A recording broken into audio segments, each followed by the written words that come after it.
Get comfortable. Tonight, you are going to stand on the side of Victorian fashion that most portraits leave out. You may have pictured dressmaking as a gentle occupation, a bright little shop, rolls of silk, a lady seated before a mirror while another woman quietly hems a sleeve. It is an agreeable picture, and it is not entirely false. There are silks, certainly. There are mirrors, velvet cushions, tissue paper, ribbons stored in boxes, and ladies who enter in fine gloves and leave pleased with the prospect of a new gown. But that is not the work you are about to do. You do not merely sew dresses. You read a room before its owner has finished removing her gloves. You know when a client has chosen a gown for pleasure, and when she has chosen one because she cannot risk being seen in the old one again. You can hear a household's finances in the pause before a woman agrees to imported lace. You can tell whether she expects to spend the season in the country, receive callers in town, attend dinners, travel, or make do with what she has. You know which customer wants fashion softened into respectability. You know which one asks for simplicity, but means expensive simplicity. You know when a maid has been sent with a parcel because her mistress is too busy, too unwell, or too unwilling to discuss the matter herself. You know which accounts must be approached with patience, which must be reminded with care, and which orders must not be accepted unless payment is certain. The finished dress will belong to the woman who wears it. People will remark on her color, her good taste, her apparent ease. They may ask where she obtained the silk, or who advised the trimming. They will not see the workroom upstairs, the order book, the pins held between your fingers, the calculations made after everyone else has gone home. For one long working day, from the dark morning until the last lamp is turned down, you will see what a Victorian dressmaker knows about her clients. Not their secrets in the theatrical sense, something more useful than that. Their habits, their priorities, their budgets, their social obligations, the careful distance between what they can afford and what they hope other people will assume they can afford. If you enjoy these slow journeys into the working lives hidden behind the polished surface of history, you may subscribe before we begin. And if you wish, leave a comment with the place from which you are listening and whether it is day or night there. Now let the room around you grow quieter. It is the late 1870s. The place is London, in a respectable district where carriages pass at regular intervals, where shop windows are cleaned before breakfast, and where a good address can matter almost as much as good workmanship. You are a senior dressmaker in an establishment that serves middle-class and wealthy women. The shop is not among the grandest names in the city. It does not need to be. The largest firms employ many hands, advertise in fashionable papers, and maintain rooms in several places. Your business depends on another kind of reputation. Ladies come because a sister recommended you, because a neighbor wore a gown you made, because a maid has heard that your fittings are calm and your seams hold. Some clients arrive in a carriage with a servant beside them. Others come on foot, carrying an old dress wrapped in brown paper. Some order a complete wardrobe before a journey. Some bring one worn bodice and ask whether it can be made presentable for another season. Each woman enters by the same front door. Each is received with the same courtesy. Yet no two orders mean quite the same thing. The premises are narrow but orderly. At street level, the front room is arranged to reassure visitors. There are chairs with firm upholstered seats, a long mirror, a small table for cards and parcels, and shelves where sample lengths of fabric may be displayed. The air holds a faint mixture of wool, paper, soap, and the warmed metal smell left by an iron.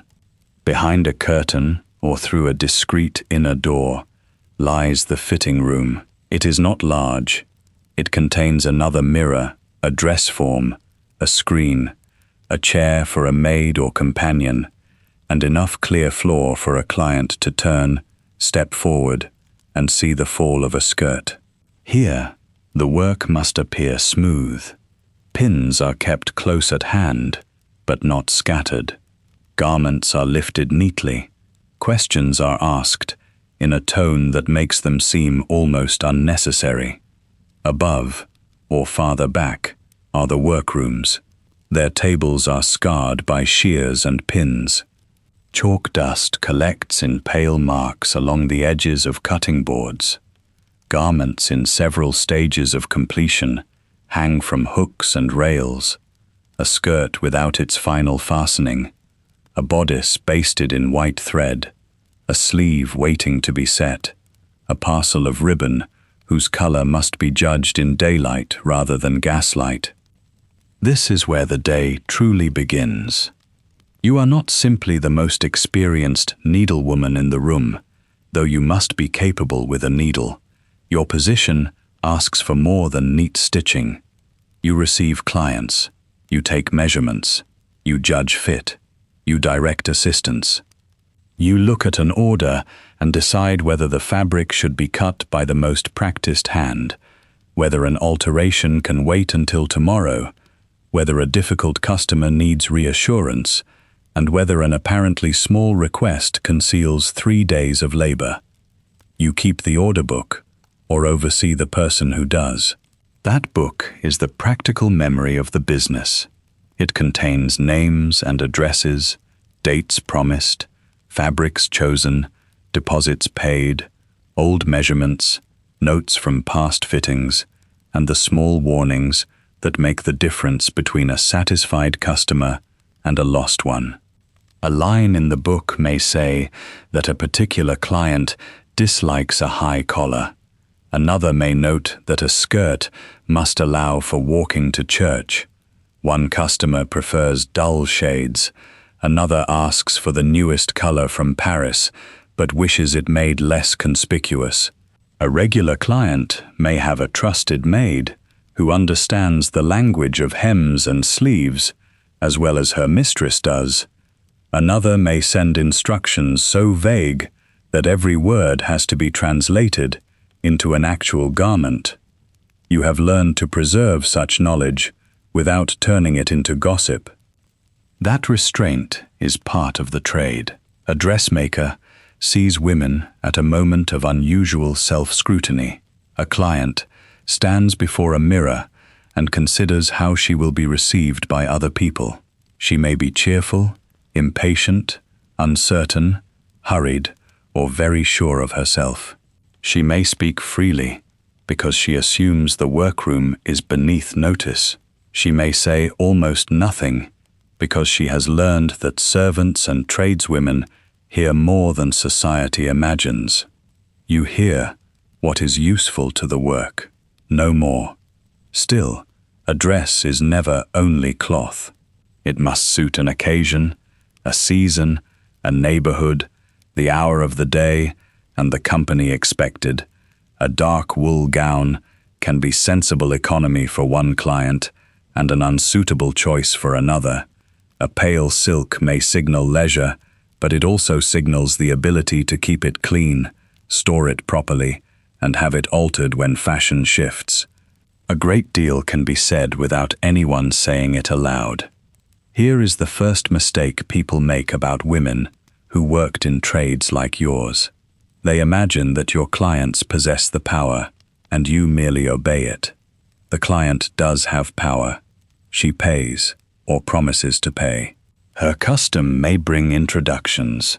Her dissatisfaction may travel quickly through a district. A prosperous household can fill your order book for weeks, yet she depends upon your judgment in ways that are easy to overlook. She may know what she likes when she sees it. She may have studied fashion plates, visited larger shops, noticed the sleeves worn at a dinner, or heard a relative praise a particular shade. But liking an image and making it work on an individual body for an individual life are different tasks. You must know whether the skirt will hang properly once it is lined. You must know whether the fabric will pull at the shoulder, whether the bodice will remain smooth after an hour of sitting, whether a fashionable trimming will survive an ordinary afternoon of movement. You must understand how to use a customer's existing material, when to recommend stronger lining, when to refuse an alteration that will only waste her money, and how to explain all this without sounding severe. In the front room, your skill is presented as service. In the workroom, it is management. That distinction shapes every hour you spend here. A successful dressmaking establishment cannot run on inspiration alone. It needs stock, tools, dependable suppliers, accurate cutting, punctual workers, and customers who return. It must meet a changing fashion without buying too much of what may soon look dated. It must provide garments delicate enough for drawing rooms and strong enough for real use. It must make a client feel attended to while making sure the work can actually be completed. You live between those two demands. On one side is the woman before the mirror, perhaps asking whether the blue is becoming. On the other is the woman at the work table who must join the skirt panels before the day is out. Between them are your notes, your estimates, your memory, and your ability to turn a vague wish into instructions that can be followed by several pairs of hands. The city gives this work a particular urgency. London in the late 1870s is full of goods and messages moving from one quarter to another.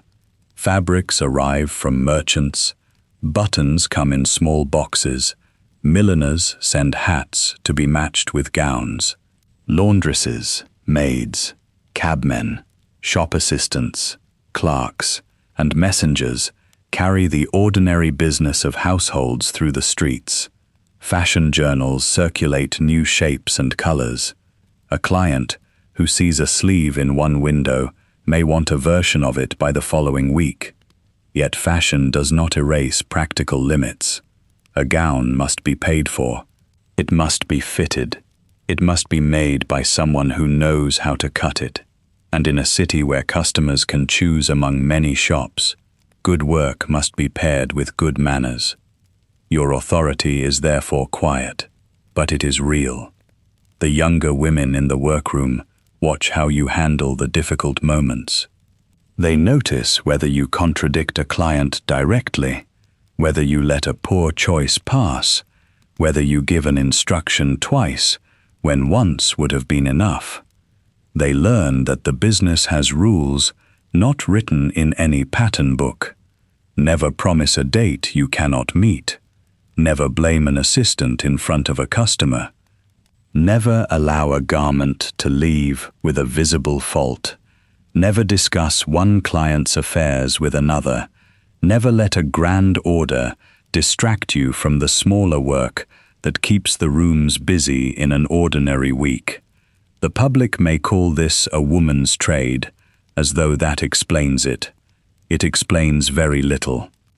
Dressmaking offers women a place in commerce at a time when many kinds of authority are reserved for men. A capable dressmaker may supervise workers, negotiate with suppliers, maintain accounts, receive customers of higher social rank, and make decisions that affect several households. Her hands produce an income. Her experience has value. Her judgment can command respect, even from women who would never invite her into their drawing rooms as an equal. But the trade offers no guarantee of ease. Work rises and falls with the season. Fashion changes. Clients delay payment. Rent is due whether orders are plentiful or not. A bad fitting can damage years of careful reputation. A fashionable lady may praise your work to everyone she knows, or she may take offense at a bill she had hoped to forget. So you keep your standards, you keep your books, you keep your temper, and you remember. You remember the client whose sleeves must be cut a little more generously than she requests. You remember the customer who always asks for an estimate before committing herself. You remember which supplier's black silk has a better finish, which trim arrives late, which assistant can be trusted with delicate lace, which one has the steadier hand for a narrow hem.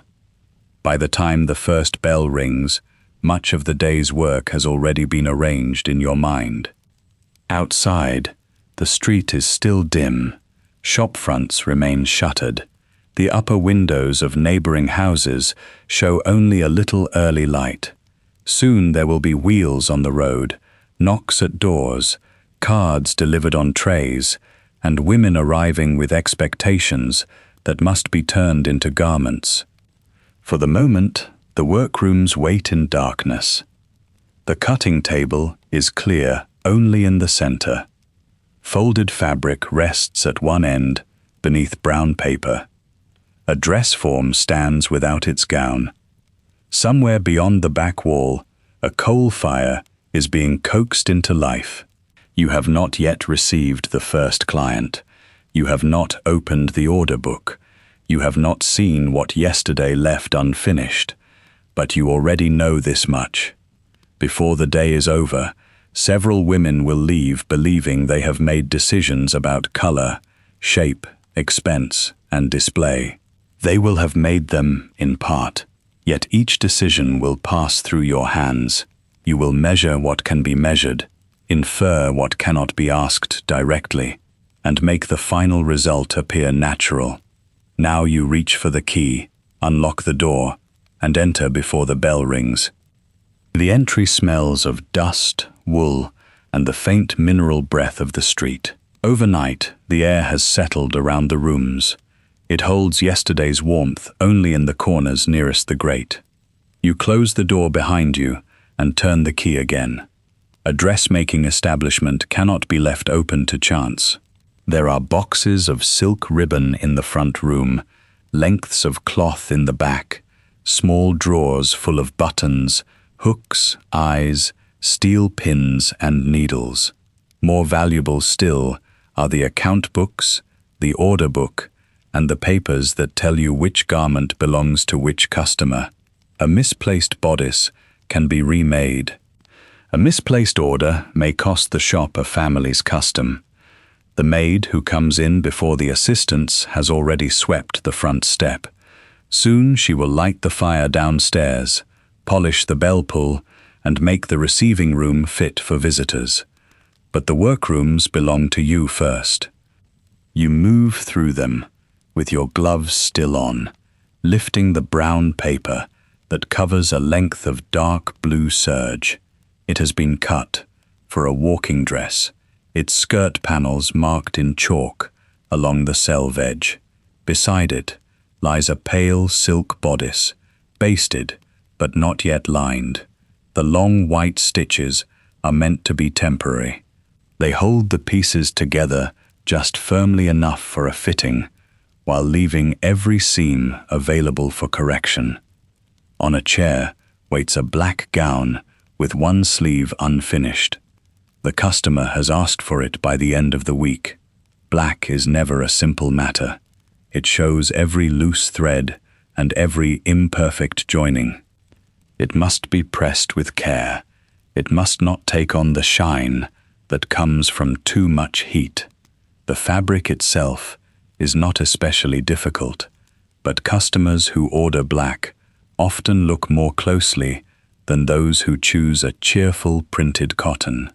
They expect reserve, good sense, and a finish without fuss. You lay 2 fingers against the sleeve seam, then turn the gown over to inspect the inside. The lining has been caught neatly at the armhole. The stitches are regular. Still, The sleeve needs its final setting, and the skirt hem has not been checked against the customer's boots. You make a note on a scrap of paper and place it under the pincushion. There are always such notes. A dressmaking day is made of small corrections before it becomes a day of large accomplishments. At the central table, you uncover yesterday's urgent work. A bodice of moss-colored wool rests there, with its front edges folded back. The customer wants a new effect for an older skirt, something that will allow her to appear properly dressed at afternoon calls without buying an entire new costume. The idea is sensible, though the work will not be as slight as she has imagined. The wool is sound. Its color remains good, yet the old arrangement of the front panels has to be altered, the lining opened, the darts shifted, and the trim removed without leaving marks. A dress may look like one object from across a room.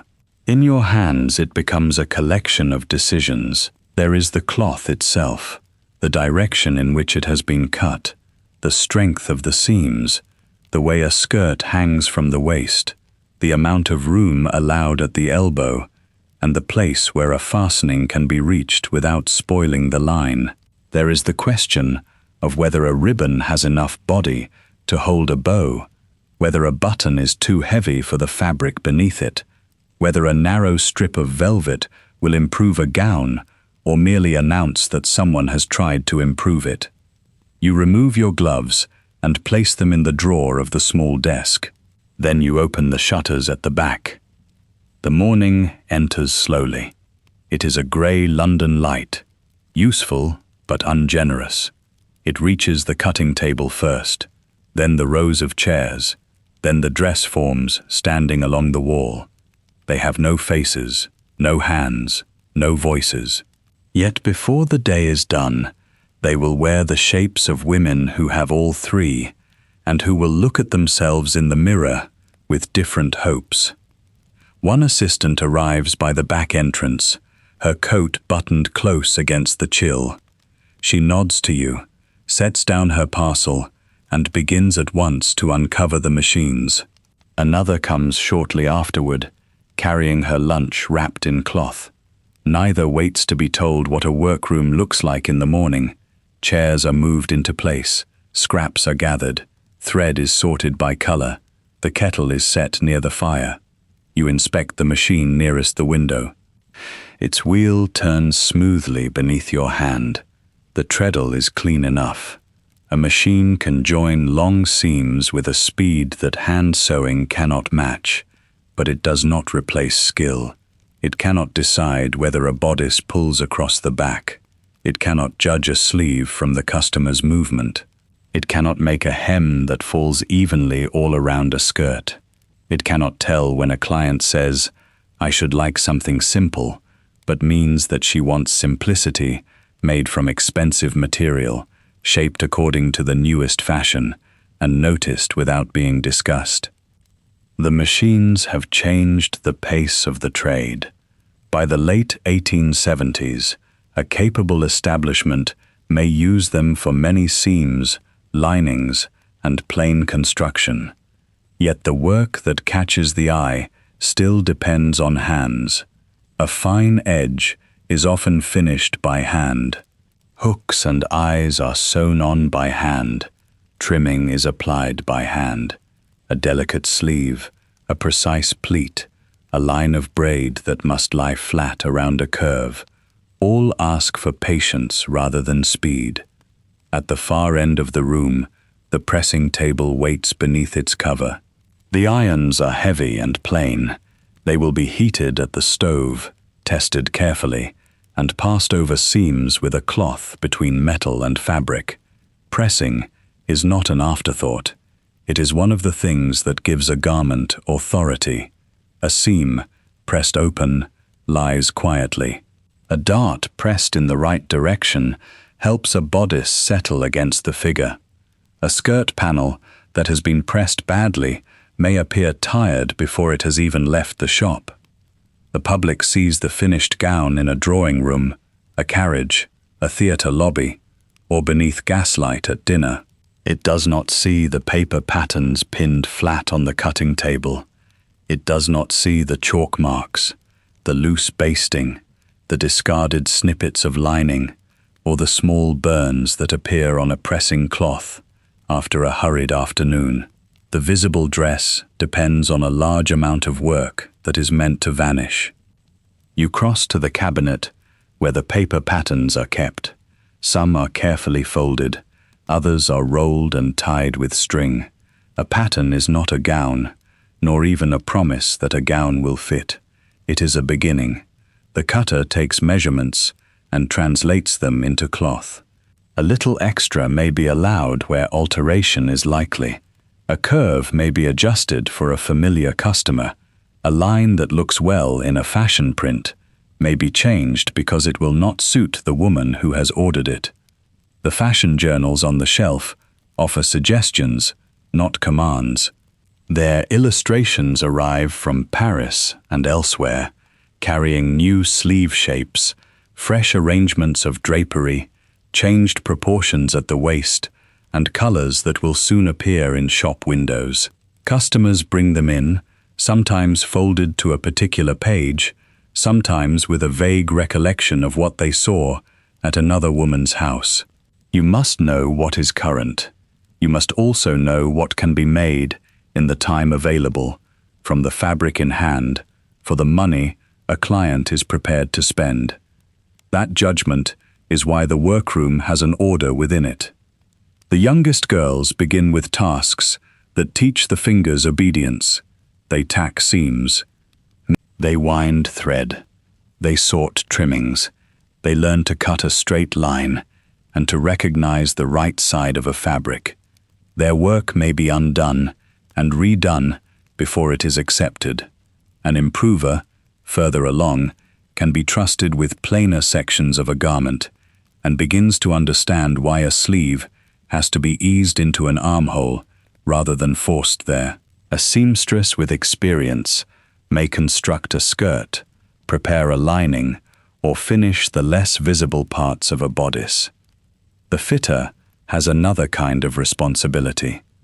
She must read the customer's posture and movement, notice where a garment resists, and make an adjustment without creating a fresh difficulty elsewhere. Above all these tasks sits the work of direction. You do not sew every seam. No senior dressmaker could. Your authority lies partly in the work you can perform, and partly in knowing who should perform each part. You decide which pair of hands receives the silk that cannot be wasted. You notice when a young worker is becoming quicker but less accurate.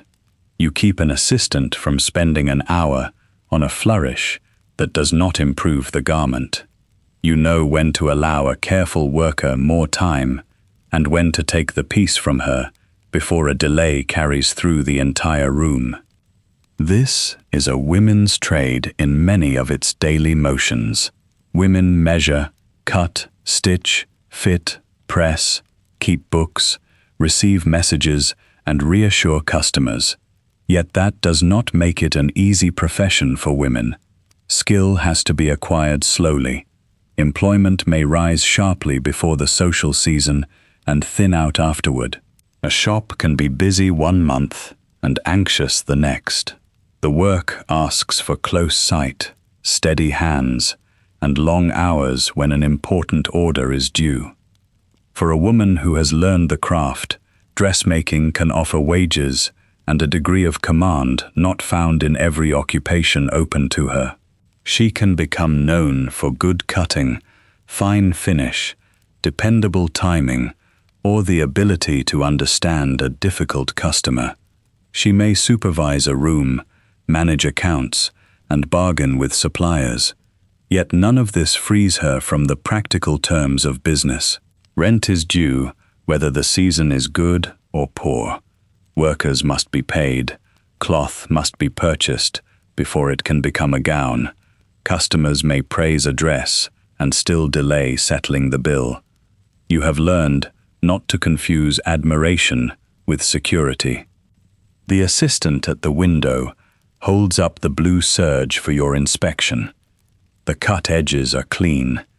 You tell her to keep the skirt panels together and to begin the seams after tea, not before. There is another commission that requires her best attention this morning.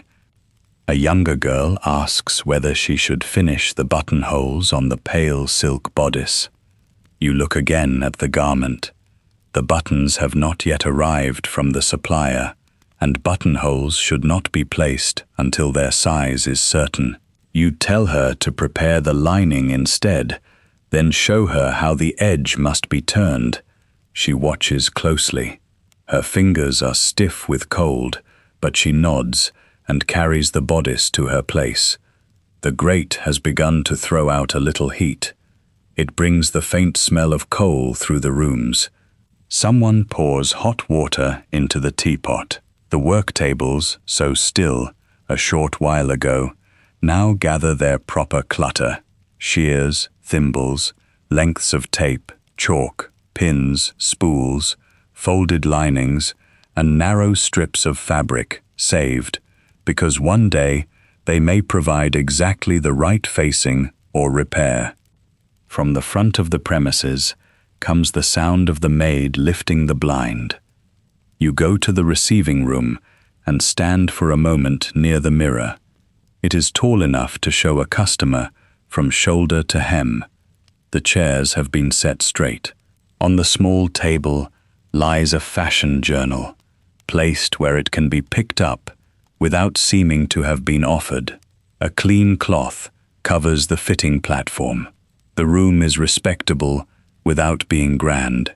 It must suggest good work, discretion, and a business accustomed to customers who expect attention. There is a difference between the front room and the workroom, though only a few steps lie between them. In the front room, a customer may speak of colors, visits, weather, and the difficulty of finding exactly the right thing. She may say she does not wish to trouble you. She may apologize for being particular. She may ask whether a sleeve is becoming, while watching your face for a verdict she can accept without embarrassment. Behind the curtain, the same request becomes measurements, cloth, labor, cost, delivery, and the limits of what can be done well. A knock sounds at the outer door, not the bell of a client, but the brisk knock of someone carrying a parcel. The maid opens it. A moment later, she appears with a cardboard box tied in string and a visiting card resting on top. The parcel is from a supplier. The card belongs to a customer expected later in the morning. Her maid has delivered it ahead of her, perhaps to make clear that the appointment is not to be forgotten, perhaps because the customer wishes you to see the name before she enters. You take the card between two fingers. The day has begun its change. The room must now be ready to receive not only garments, but expectations. You place the supplier's box on the broad table near the window, then turn the visiting card over once before setting it beside the order book.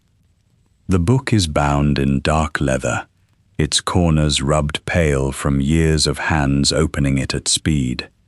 Inside, each customer occupies a few ruled lines at first, then perhaps half a page, then several pages if she has remained with the establishment through changing fashions and changing circumstances. There are measurements in neat columns, dates, addresses, notes on materials sent from home, notes on garments collected, notes on bills paid, bills promised, and bills requiring a reminder written in the careful language of business. You open it to the current month. The entries do not merely tell you who wants a dress. They show you a little map of London, arranged not by streets, but by expectations. One customer needs a walking costume before leaving for the coast. Another has ordered a visiting dress in a quiet shade that can be worn repeatedly through the autumn. A third requires alterations to a bodice already made, with the instruction that the work must be finished before a family gathering next week. There is a parcel of black silk awaiting a decision about trimming. There is a pale wool dress to be fitted again because its owner has changed her mind about the sleeves. Beside each order is the information that makes the work possible, not only a waist measurement or the length from shoulder to floor. You remember whether the customer dislikes a high collar, whether she finds dark green too severe, whether she wants her skirt clear of muddy pavements, whether her maid is reliable in collecting parcels. You remember who prefers to choose every button herself, and who wishes to be shown 3 sensible alternatives, then told gently which is best. The order book gives this knowledge a firm shape.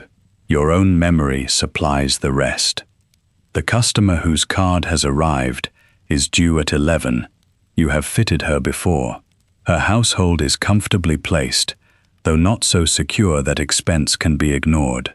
She has a habit of beginning with a modest plan and becoming more ambitious once she sees silk in a good light. Her bills are paid, if not always promptly. She likes a garment that appears simple until one notices the quality of its fabric and the precision of its finish. For her, the front room must offer restraint. Too many bright samples might make her feel pressed toward extravagance. Too few might suggest that your establishment cannot provide what she expects. You tell the maid to bring out the blue-gray wool, the small box of jet buttons, and the narrow lengths of matching ribbon. Not yet. They can wait beneath the counter until her eye has settled on the gown she came to discuss. A line lower down, another entry reminds you of a customer in a larger house, one who orders by season and sends instructions through her maid. Her account is substantial. Her demands are equally substantial. Her dresses must be delivered at the exact hour promised, wrapped cleanly, with no loose thread waiting to catch the light. A woman in her position may forgive a slight delay if it is explained well. She will not forgive being made to feel that her order has been confused with someone else's.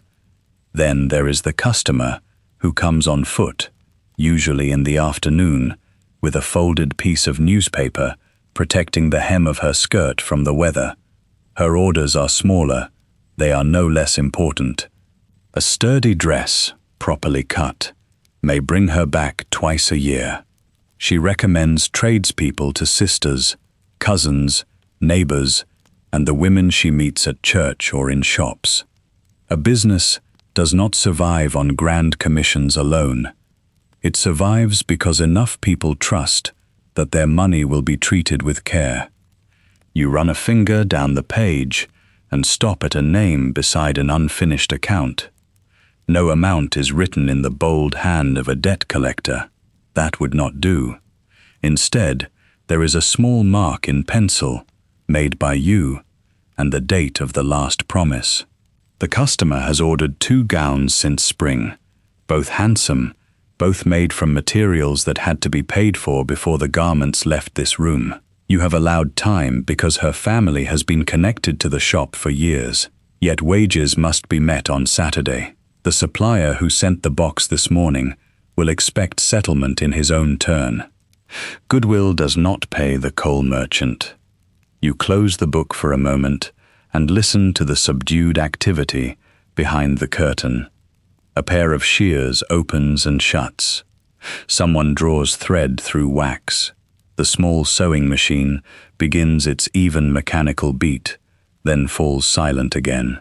At the pressing table, an iron rests on its stand while another is warmed.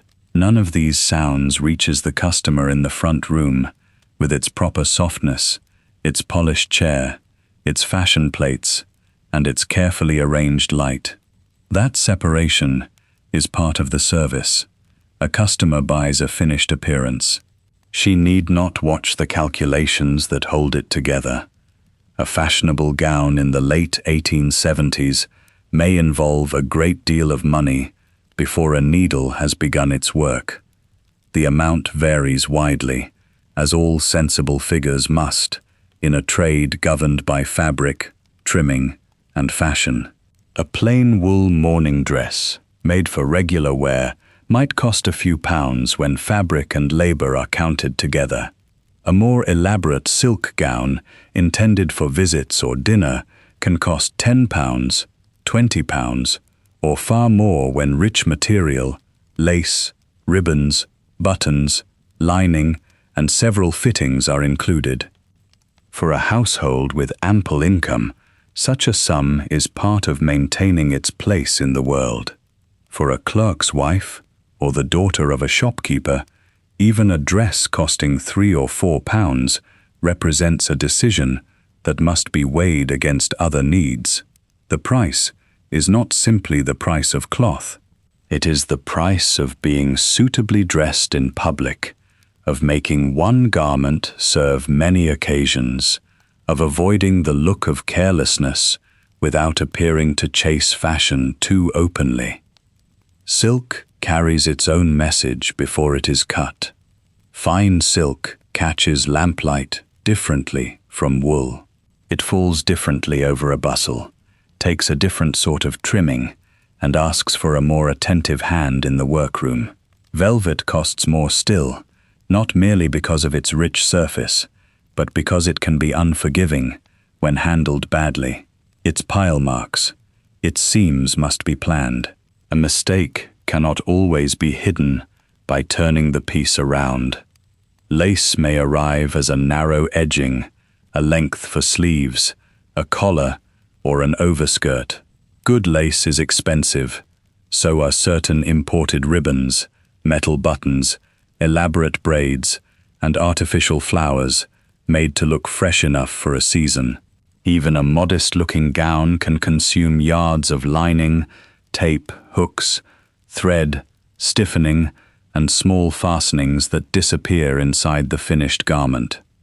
The customer often sees the outer fabric first. You see the full list. Ready-made clothing is becoming easier to find in London, especially for practical articles and simpler garments. Shops offer skirts, jackets, underclothes, children's things, morning goods, and dresses made to standard sizes. A woman with limited means may buy such a garment and have it adjusted. A woman with more means may purchase a ready-made piece for travel or country wear, saving the time required for repeated fittings. But a dress made to order belongs to a different arrangement. It can be fitted to a particular figure, altered for a particular occasion, and shaped around the customer's own sense of what she can carry off. It can accommodate a shoulder that sits a little higher than the other, a waist that needs gentler handling, a preference for sleeves that allow easy movement, or a skirt designed for a certain kind of walking. Commissioning a dress also gives the customer a person to blame, praise, consult, and return to. That person is you. The honor is useful, the responsibility is heavier. A customer may say she wants something plain, but plain is not an instruction. Does she mean no bright color, no costly lace, a shape suitable for daytime? Does she mean she wishes to look restrained beside a richer relative? Or does she mean that she wants her expense to remain unnoticed by anyone who might judge it? You cannot ask every question directly. The art of the conversation lies in offering choices that permit an answer without demanding a confession. Would she prefer a softer finish, or something that keeps its shape well? Would she like the trimming carried up toward the shoulder, or kept lower on the skirt? Does she expect to wear it much in the afternoon? Will it be for town or for travel? Each question appears to concern dressmaking. Often it concerns something else as well. A customer who once ordered satin and now asks for wool may simply have grown practical. She may be spending more time in the country. Her household may have changed.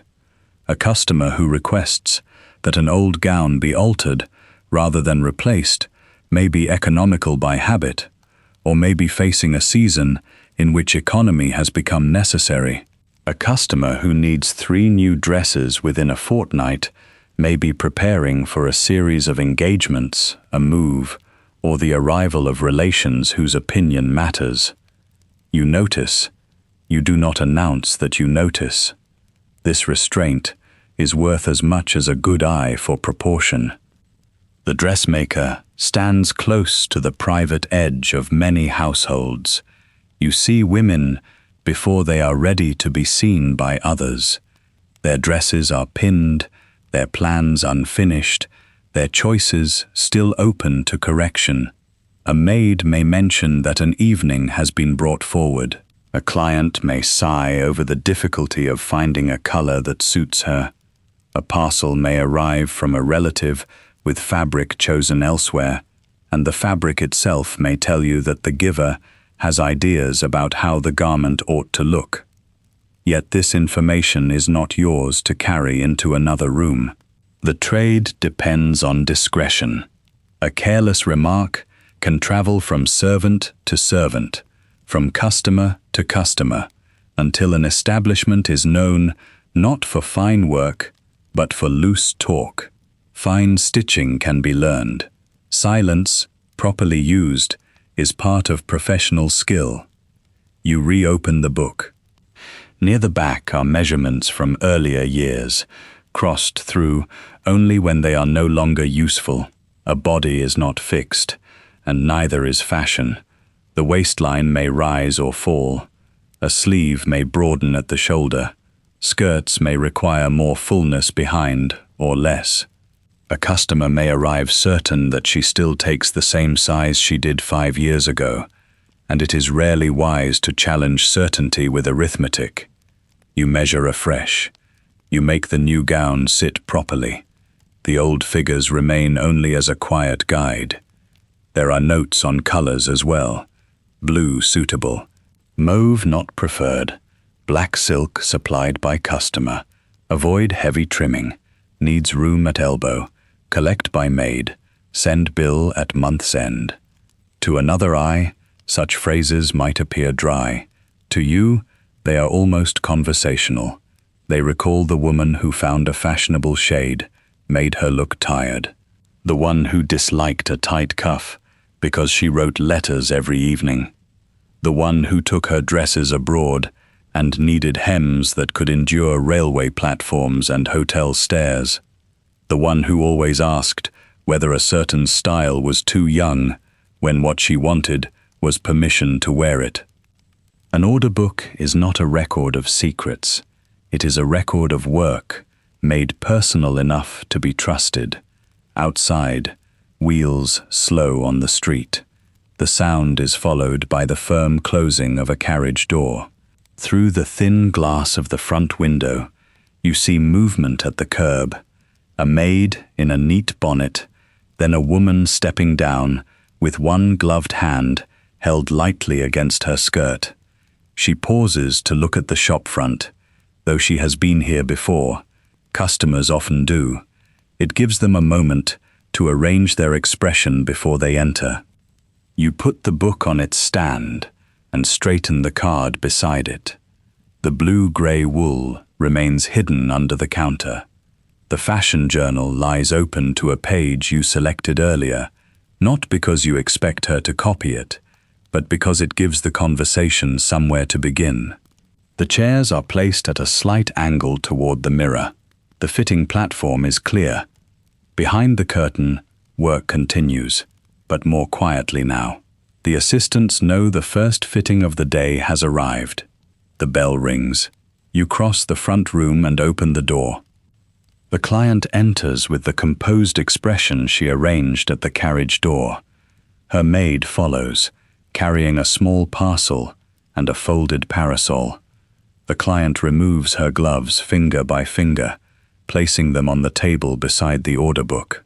She is dressed for the street in a dark walking costume, practical enough for the pavement and carefully chosen enough to announce that practicality is not the same as neglect. You greet her by title and ask whether the morning has been comfortable. It is a harmless question, but it gives you useful information. If she answers at once, she is ready to discuss the order. If she pauses, glances toward the mirror, or begins with the weather, she may need a little time before speaking about the dress itself. A fitting is not simply a measurement taken from a standing body.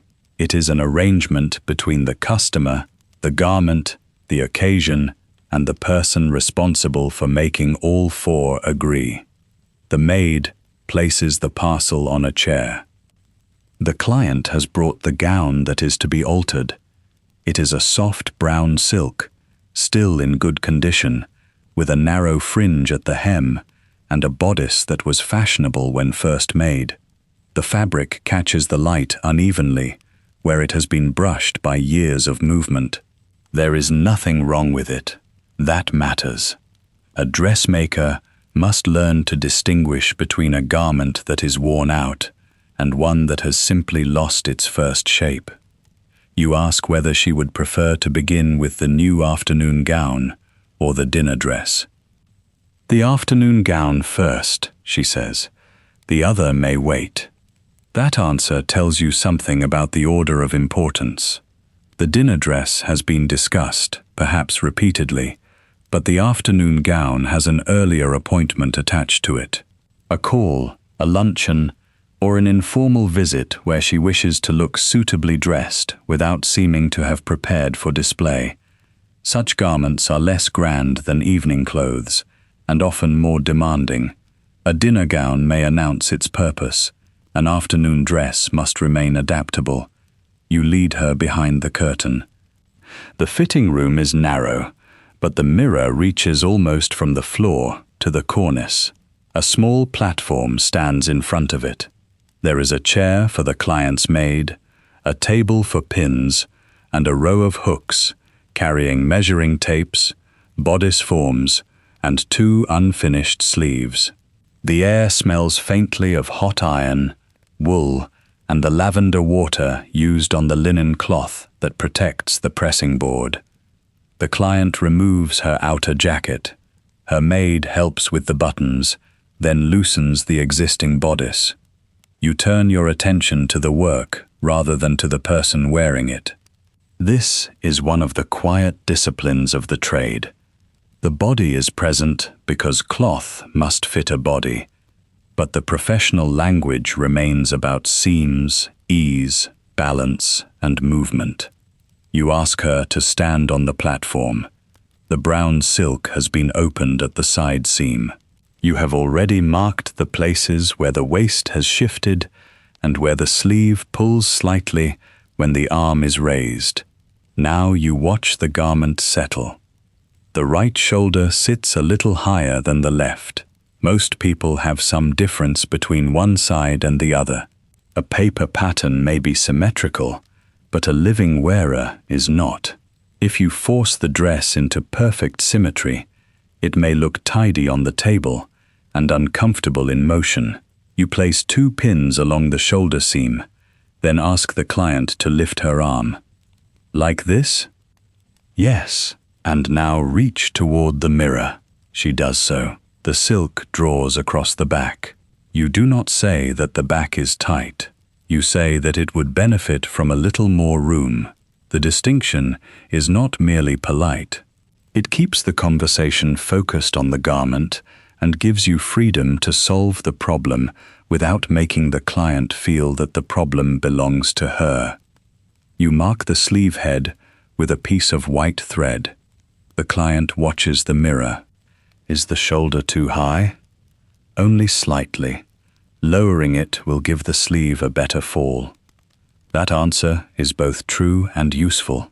A sleeve must not only surround an arm, it must hang from the shoulder in a way that allows the whole dress to keep its shape. The upper edge of the sleeve, the armhole, the lining, and the bodice are joined in a small system of tensions. Alter one part carelessly, and another part begins to pull. You ask her to walk the length of the room. She takes 3 steps forward, turns. and returns. The skirt moves well enough for a crowded drawing room, but the hem will need attention. It is slightly longer at the back, as fashion requires, though not so much that it will gather dust at the edge. You kneel to examine the line against the platform and place a pin at the side. The length is comfortable? You ask. For indoors, yes.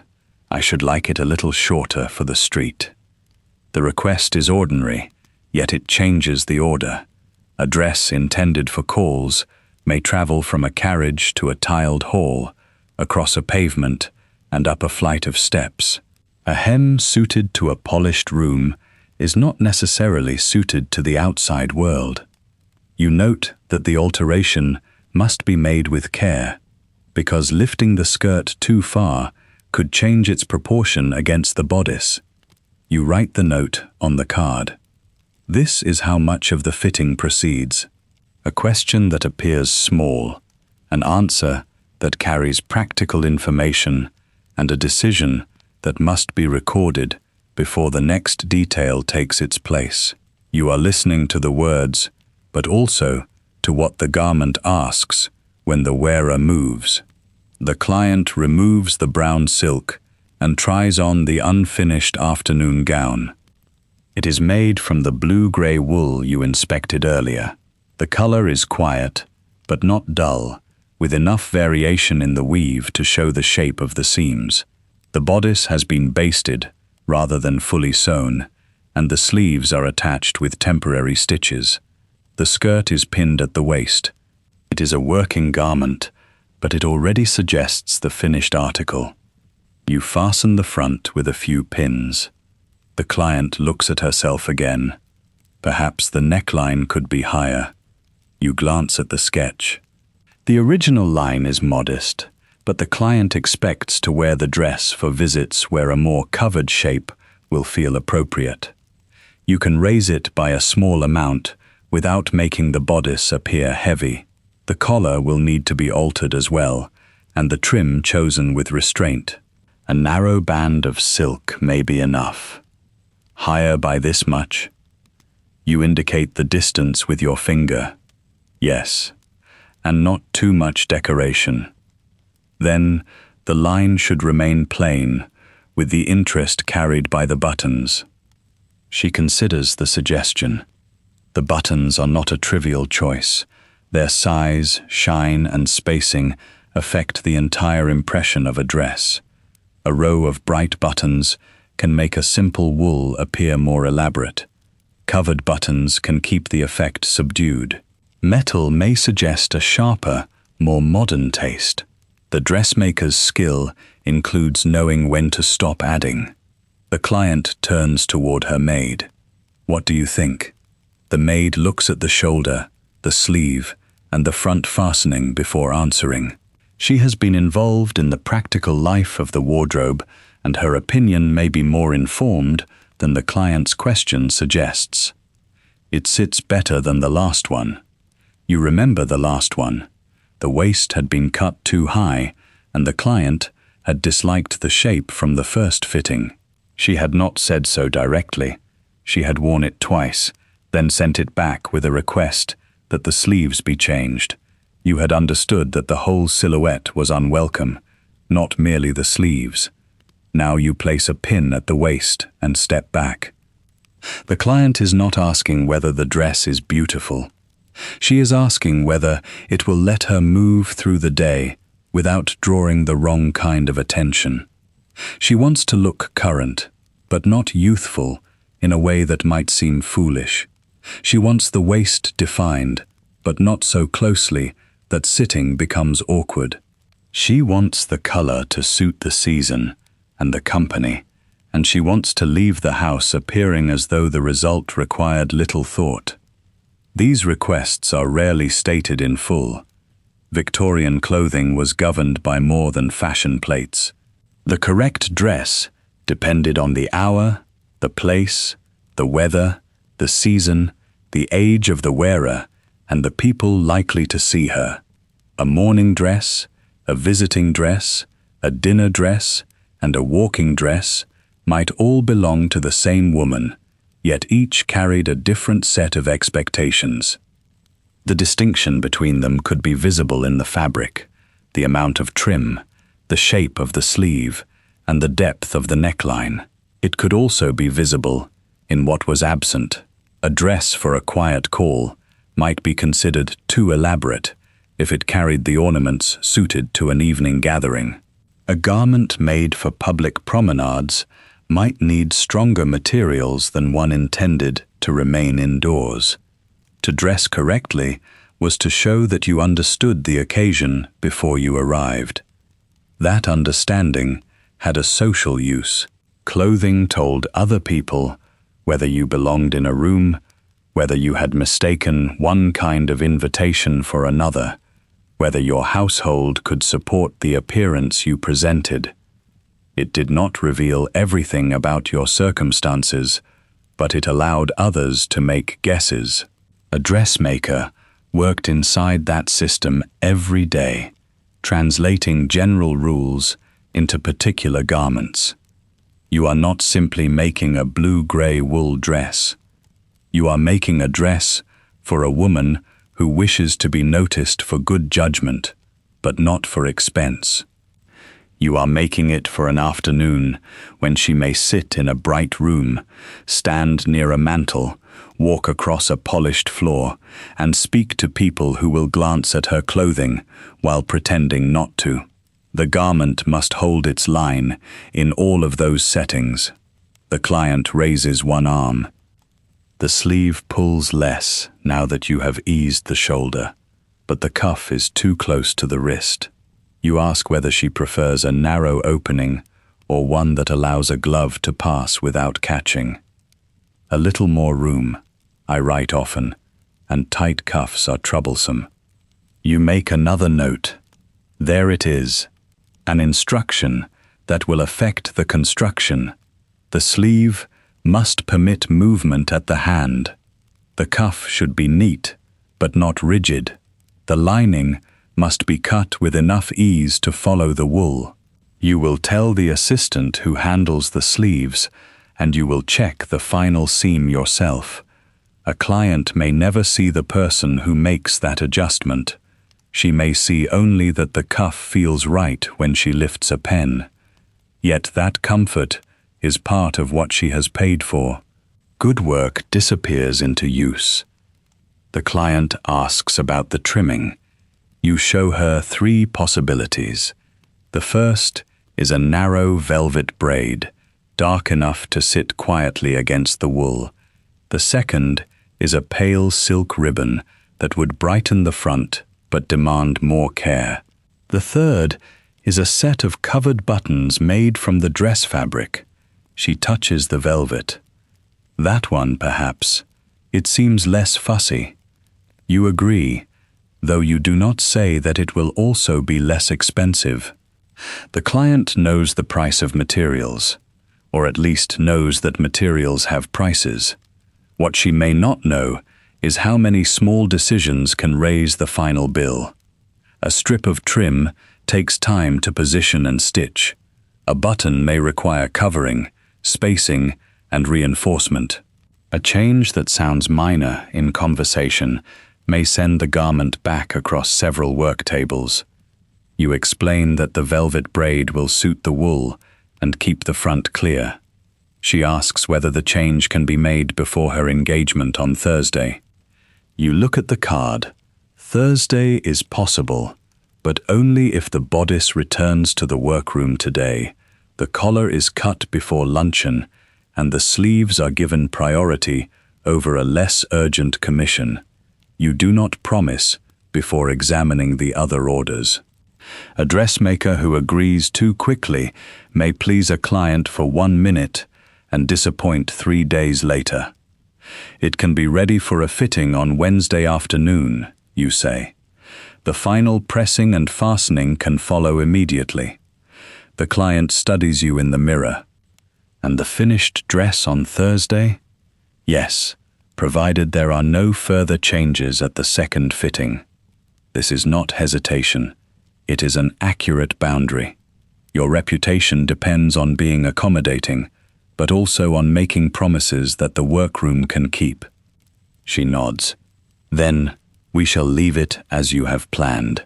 You remove the pins one by one and place them in the cushion at your wrist.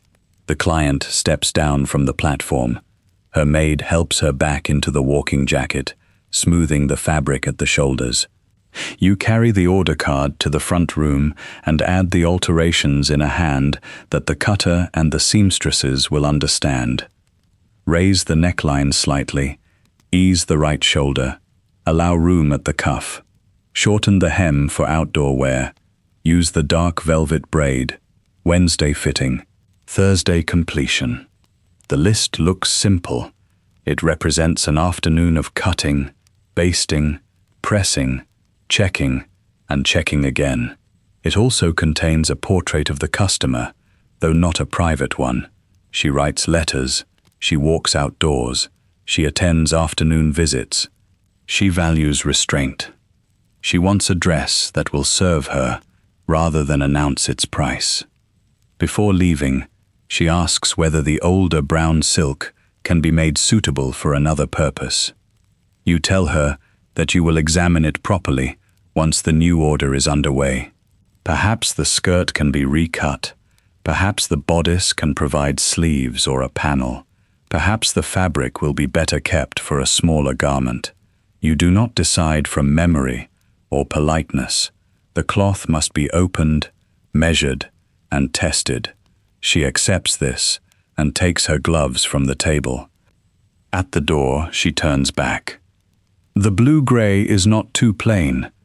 You answer that it is plain in the right way. That satisfies her more than a compliment would. She wanted judgment, not encouragement. The maid collects the parcel, and the two women step into the street. The bell gives one brief sound as the door closes behind them. For a moment, you remain in the front room. Through the glass, the client pauses beside the carriage. She looks down at her gloves, then at the shop window. You cannot hear what she says to her maid. You do not need to. The appointment has given you enough. You return behind the curtain and hand the card to the assistant responsible for the bodice. The workroom changes shape at once. The conversation is over.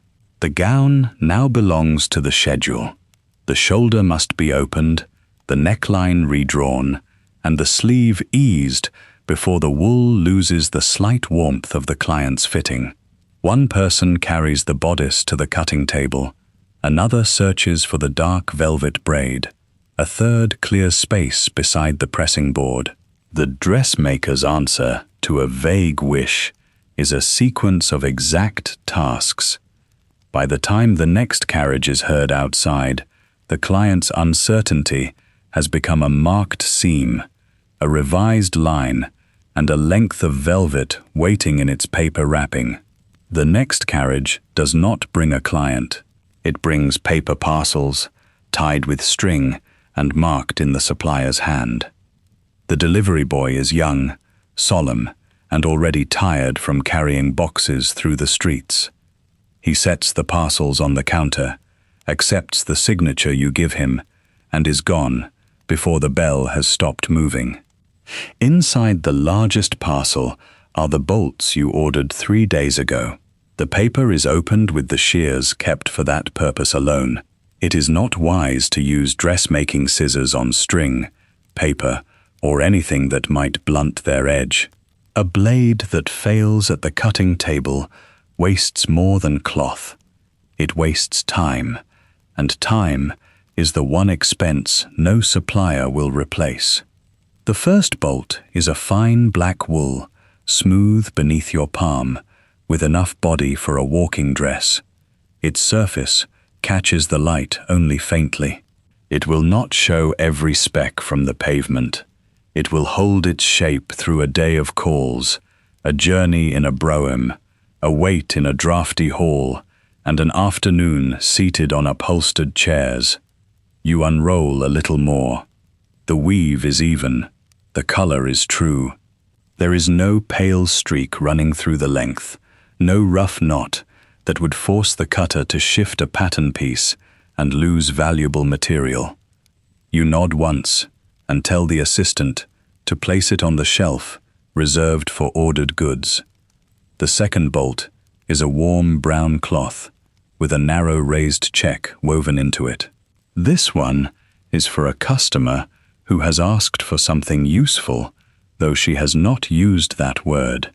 She has said she wants a dress that will do for the park, for visits to relatives, and for occasional shopping in the West End. She has said she does not wish it to look country-like. She has said she wants a good color, one that will not tire her. A dressmaker learns that such sentences are never only about color. The brown cloth says that its wearer expects to use it often. The small check says she would like a little interest without the expense of elaborate trimming. The weight says it can survive repeated brushing, folding, and pressing. It is not cheap cloth, but it does not announce itself from across a room. That is the point. Nearby, on the long central table, the revised blue-gray bodice is being opened at the shoulder. The assistant works with the careful speed of someone who understands that haste is not the same as efficiency. The old stitches are lifted one by one. The velvet braid lies in its paper, wrapping beside her hand. You move to the next parcel. Here is silk, folded in soft layers around tissue paper. It is a muted green, not the sharp green fashionable a few years earlier, but a deeper shade with a hint of bronze in it.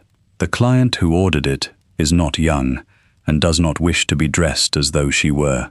She wants a gown for a series of evening dinners, and she has chosen a color that will look handsome by gaslight.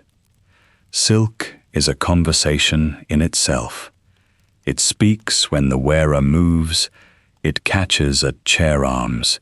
It remembers a crease. It can be crushed in a carriage, marked by a careless touch, or made to look splendid by a good lining and a firm hand at the iron. A prosperous customer may buy silk because she likes its sheen.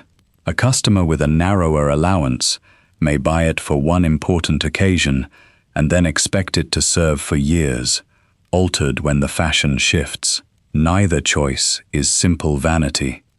A gown is part of how a woman appears before relatives, neighbors, prospective hosts, and the people whose approval may affect her household more than she can openly say.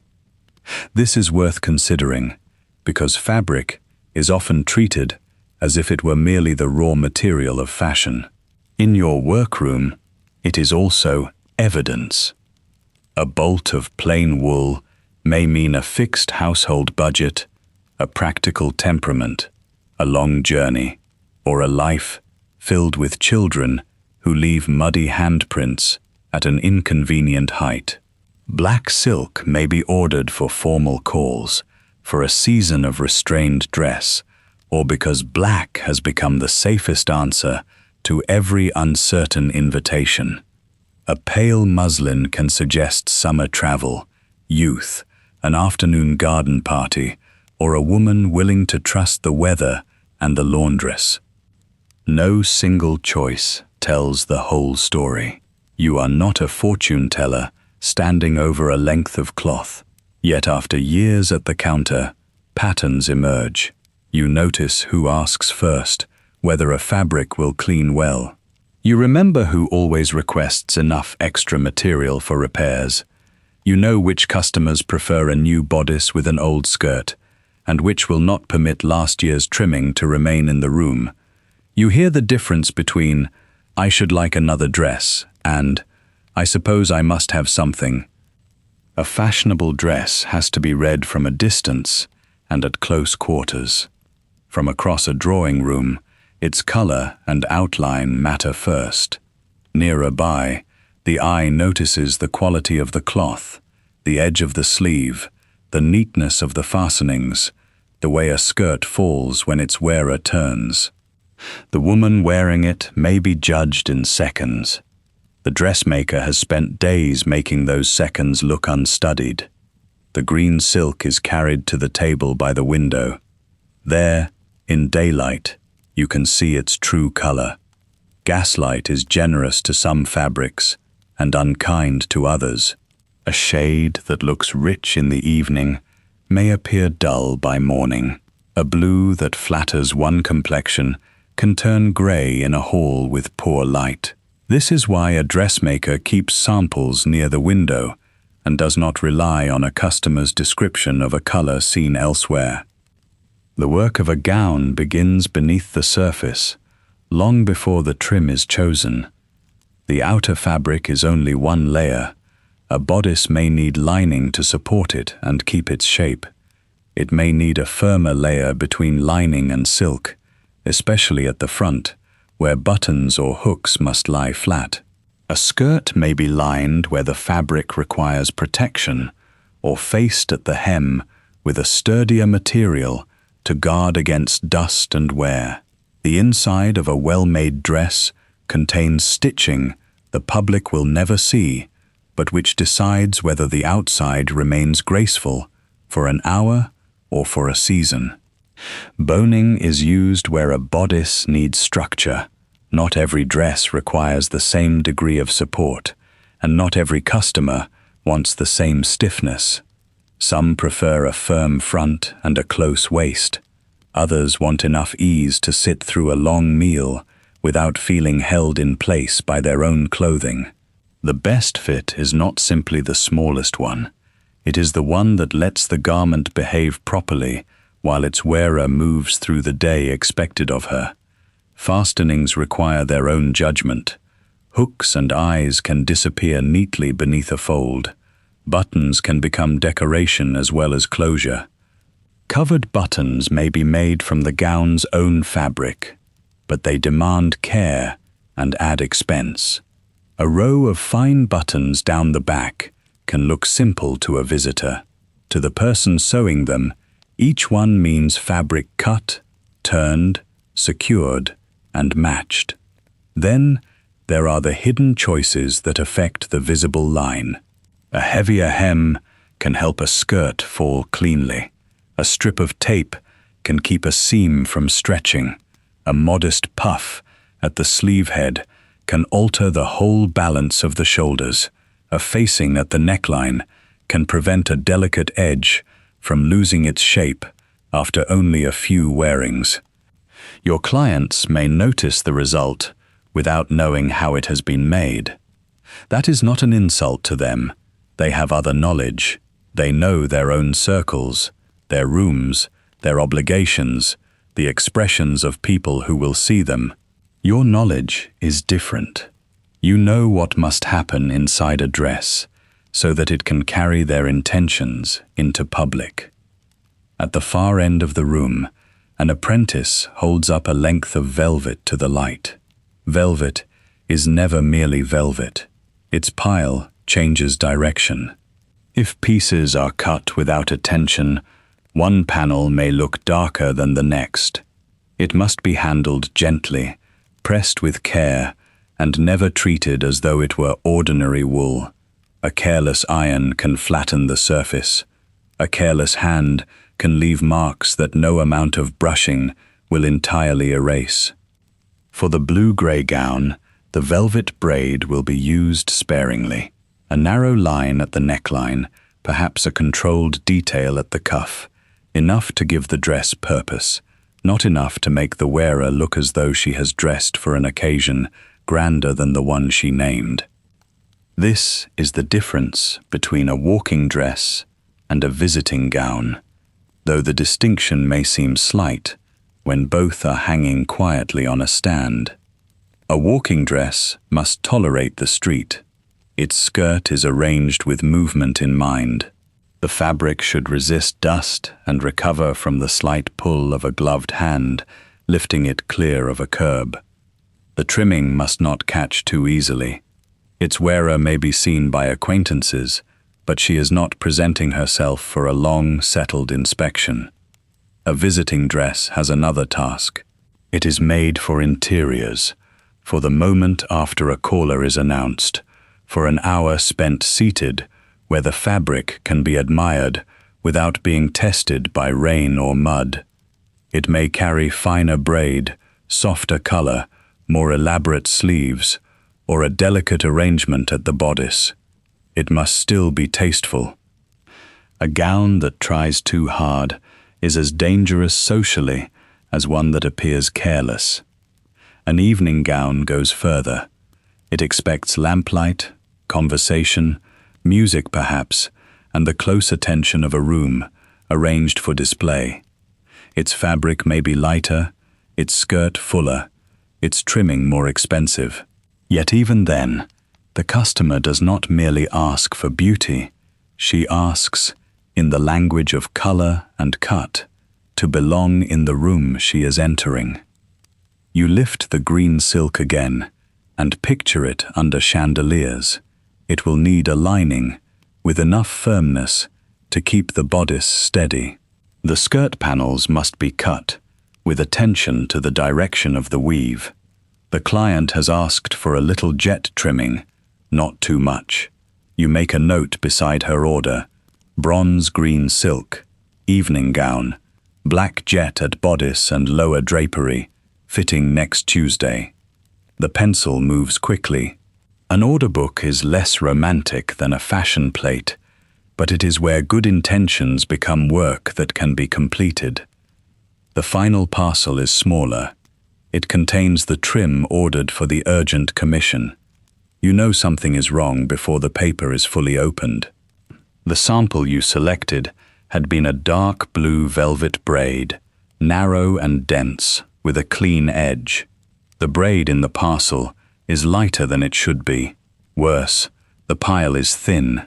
Its color has a faint purple cast that will quarrel with the blue-gray wool instead of deepening it. You place the sample beside it. The difference is plain. The assistant at the bodice table looks up. Will it do? No, you say. It is tempting at this hour to make it do. The client has given no exact instruction beyond dark velvet. The braid is near enough in color that a hurried eye might accept it. The supplier may insist that the shade varies by batch. There is work waiting, and the day has already begun to fill itself around the gown. But a dressmaking establishment survives on the things a hurried eye misses later. If the braid is attached now, the wrong violet note will show each time the client stands near a window. It will make the wool appear colder. It will look cheap beside the careful shoulder line. The client may not identify the fault, but she will feel that the gown is not quite what she expected. That feeling is enough to make her take her next order elsewhere. You fold the disappointing braid back into its paper. There are 3 possible answers. You can wait for the correct braid, though the delivery may not arrive before the next fitting. You can substitute a different trim from your own stock if there is one of sufficient quality.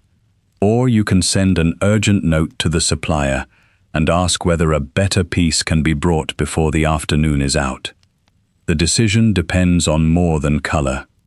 Your stock must be preserved for the orders already promised. A substitute may save this gown and create a shortage for another. Waiting may protect the design, but compress the work into too few hours. An urgent messenger costs money, and the supplier may charge more for a special delivery.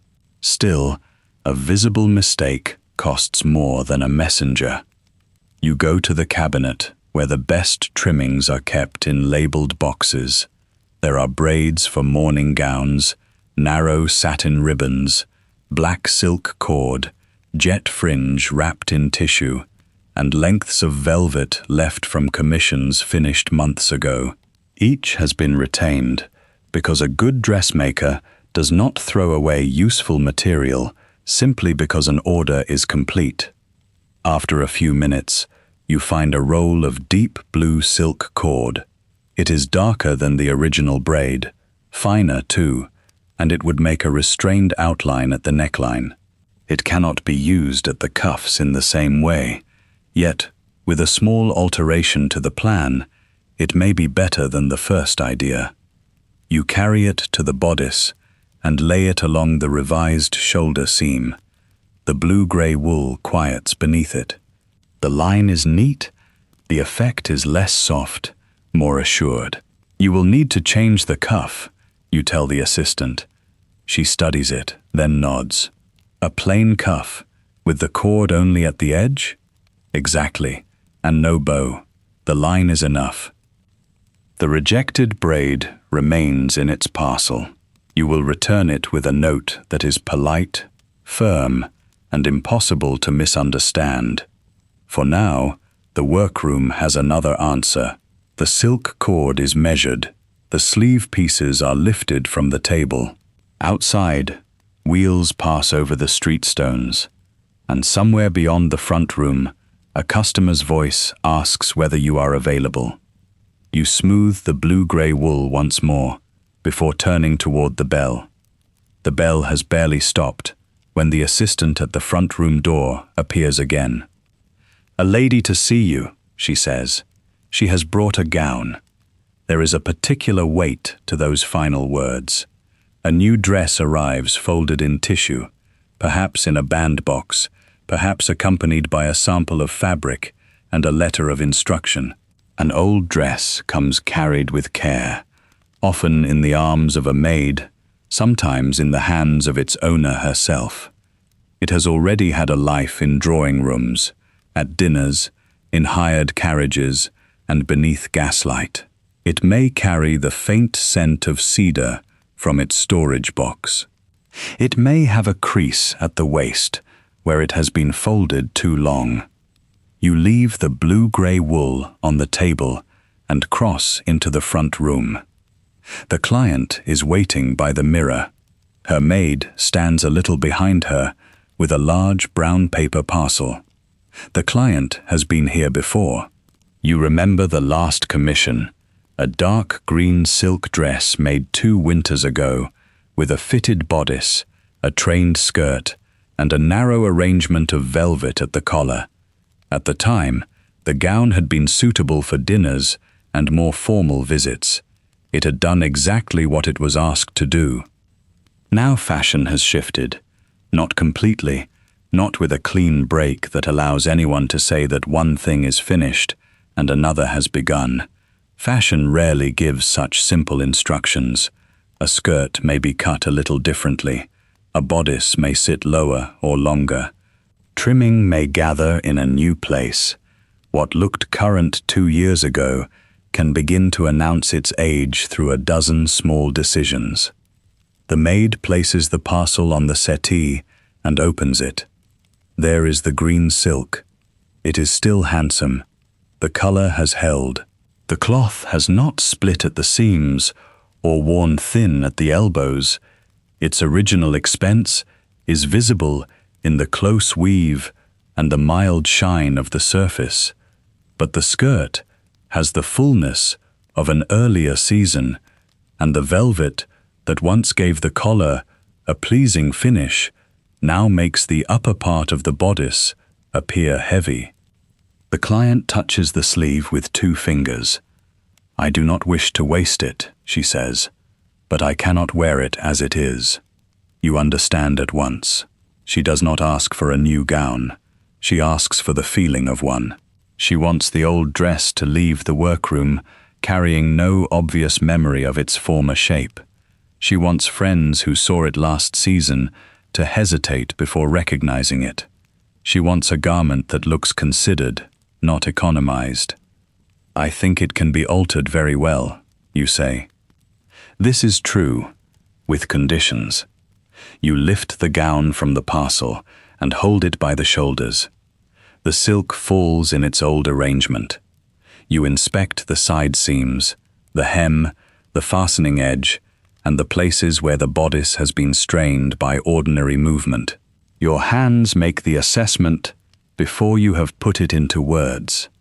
Is there enough width in the skirt to recut the front? Can the old overskirt be removed without leaving marks? Is the lining still sound? Can the sleeve heads be reshaped? Has the silk faded where it was exposed to sunlight, leaving darker portions hidden beneath seams and pleats? The work is not simply a matter of sewing a ribbon over something unfashionable. A dress can be disguised, but cloth remembers. Needle holes remain. Folds leave shadows. Silk, once creased and pressed into one line, may resist another. Every alteration begins with an argument between what the wearer wishes to see and what the fabric will permit. You ask the client to stand on the fitting platform. Her maid helps her remove her outer jacket. The green bodice is pinned loosely over her afternoon dress, not to show the finished effect, but to let you judge proportion. You move around her with a pincushion at your wrist. A few pins mark the line where the old velvet may be taken away. More pins draw the waist into a slightly different shape. You lift a section of skirt toward the side and imagine the fabric redistributed. The skirt can be made less cumbersome, you tell her. The bodice will need a cleaner line. I would remove this trimming altogether. She looks into the mirror. And replace it. Not at the collar. I would use a narrow silk facing there. The interest should come lower down.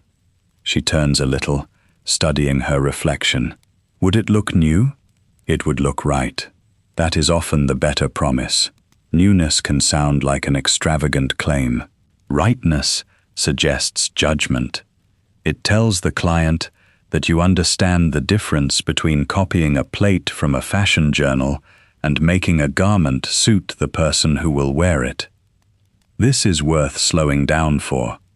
Remaking clothing is not evidence that a woman has failed to keep up with fashion. For many households, it is one of the ordinary methods by which respectable appearance is maintained. Good cloth is costly.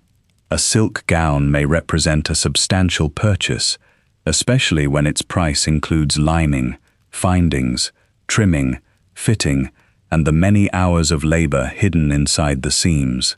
It makes sense to preserve it. A dress might be altered more than once over its useful life. A skirt could be taken apart and arranged differently. A bodice could be recut if the cloth allowed. Sleeves might be changed. Velvet, braid, buttons, and fringe could be removed and kept for another garment. The least visible pieces might become children's clothing, petticoat panels, trimming, or household sewing. A stained or damaged length might be cut into smaller sections and used where a larger, unbroken piece was no longer needed. In a well-managed household, clothing moved through a quiet system of reuse. The mistress might have a gown remade. Her older garments could pass to a daughter, a relative, or a servant, depending on the fabric and the household's customs. A maid might inherit a plain dress that was no longer wanted, then alter it for her own use. Nothing valuable was casually abandoned when needles, patience, and a little imagination could give it another purpose. Yet remaking is not cheap merely because the silk already belongs to the client. The green gown must first be unpicked. Its old seams have to be opened without tearing the cloth. The lining may need replacement. The skirt panels must be pressed flat, examined, and laid out again according to a new plan. A fresh facing, new fastenings, perhaps a length of ribbon or cord, and the labor of several women all enter the account. In some cases, the alteration costs a considerable share of what a simpler new gown might have cost. What the client saves is the expense of buying several yards of fashionable silk at current prices, along with the risk of choosing an entirely new color or fabric. You know this calculation well. So does she, though neither of you needs to speak of it too directly. The fitting continues. You place a pin at the waist, then step back. The client is not asking to be made into a younger woman or a grander one. She wants to appear current, without appearing restless. She wants the gown to suggest that she has always possessed good taste, even when the fashion itself has moved on. There is skill in helping her reach that result. It is a kind of service that depends on tact as much as cutting. You could tell her that the skirt will never have the fall of a gown made from fresh fabric. You could point to the faint difference in color where the old overskirt has protected the silk beneath it. You could explain that a recut bodice cannot offer every fashionable line if the available cloth is limited. All of this would be accurate, but accuracy has its manners. Instead, you say, "The silk has worn well. That gives us choices." You indicate one section near the lower skirt. "I would use the strongest part here, where it will show most clearly. The less even portions can be turned inward." She nods, relieved by the practical language. "The sleeves?" she asks. "A little less fullness. That will freshen the whole dress. And the velvet? It has served its purpose." A small smile appears. Very diplomatically said. You smile in return, but only briefly. A dressmaker must never sound pleased to find fault with a customer's former choice. The client may have selected that velvet herself. She may have admired it greatly when the gown was new. She may still have a friend wearing something similar. To dismiss it too strongly would be to suggest that her judgment had been poor. Your task is to make the past look reasonable and the new plan look inevitable. The client steps down from the platform. Her maid gathers the outer jacket. Before leaving, the client asks for an estimate. You give a measured answer.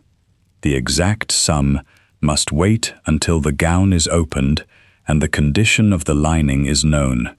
You explain what can be done within a restrained account and what additions would increase the cost. A new silk facing is necessary.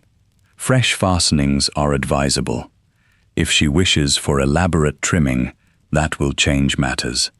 If she accepts a simpler finish, the gown can be made handsome without carrying the bill beyond what she expects. "I prefer simple," she says. You note it in the order book. Her address goes beside the commission, then the date, the required fitting, the materials to be supplied, and a short description, written in words only you and your assistants fully understand. Green silk, remake, velvet removed, sleeves reduced, new collar finish, side arrangement to skirt, moderate account. The client leaves with the calm expression of someone who has solved a problem without admitting that it was a problem at all. The maid follows, carrying no parcel now. The old gown remains with you. Once the front door closes, you bring it into the workroom and lay it across the large cutting table. The assistants look up from their tasks. They know this garment is not to be handled carelessly. Expensive cloth inspires a certain quietness, not because it is fragile in every part, but because its mistakes cannot be replaced by opening another drawer. You explain the plan. The velvet comes off first. Keep every usable piece. The bodice lining is to be examined before anything is cut. Do not unpick the skirt until I have marked the new arrangement. One assistant reaches for the seam ripper. Another brings a tray for the buttons and hooks. The maid who has been sewing the blue-gray wool shifts her work aside to make room. The green silk lies under the afternoon light, its former shape still plainly visible. There are the old seams. There is the waistband. There are the carefully placed pleats that once made the skirt fashionable. In an hour or two, much of that arrangement will be gone. The assistant begins at the collar, slipping the fine point beneath the first stitches that hold the velvet in place. The thread gives way one small length at a time. No dramatic change occurs at first. A line loosens, a corner lifts, then the whole strip begins to separate from the silk. You watch closely. A gown is often praised as though it has appeared whole from a fashionable shop window. But here, on the table, it reveals itself as a collection of decisions. Fabric selected at one moment, seams placed for one silhouette, trimming chosen for one season, labor given to hold it all together. Now those decisions are being reconsidered by women whose work will not be visible when the client wears the finished result. The velvet comes away in a long, dark strip. Beneath it, the green silk looks lighter, cleaner, and unexpectedly ready for another life. The green silk is carried to the pressing table, where it will wait until you have time to inspect every length of it. The assistants return to their places. One has the velvet strip wound carefully over her arm. Another is sorting hooks into a shallow tin. The room has resumed its sound. Scissors opening and closing, thread drawn through cloth, the brief wooden knock of a box set down on a table. Then the clock below strikes one. No one stops at the first stroke. A sleeve must be finished before it can be put aside. A row of basting has to reach the end of a seam. The iron, lifted from the stove, cannot be left cooling on a bodice front. But as the last note fades, chairs begin to move back. The midday meal is taken upstairs, in two small rooms above the fitting room. The front room downstairs remains in order. Its chairs are straightened, the sample books are closed. A length of cream wool is folded, with its better side facing outward. If an unexpected caller comes, the shop must look as though it has been waiting calmly all morning for her arrival. That appearance requires its own arrangement. You leave the newest apprentice at the lower door, with instructions to admit a maid bearing a card, a messenger with a parcel, or a known client with an urgent question. Anyone else may be told that fittings resume after 2 o'clock. The girl is young, but she has learned the required manner already. She must not look startled by importance. She must not look too eager for it either. Upstairs, lunch has been set on a scrubbed table near the window. There is bread, cheese, cold beef from the previous evening, and a pot of tea. In a busier establishment, meals may be prepared in a basement kitchen or brought in from a nearby cookshop. Here, economy is managed more closely. A loaf is cut with care. Tea leaves are used twice. Nothing is grand, but the food is warm enough and regular enough to sustain an afternoon bent over a cutting board.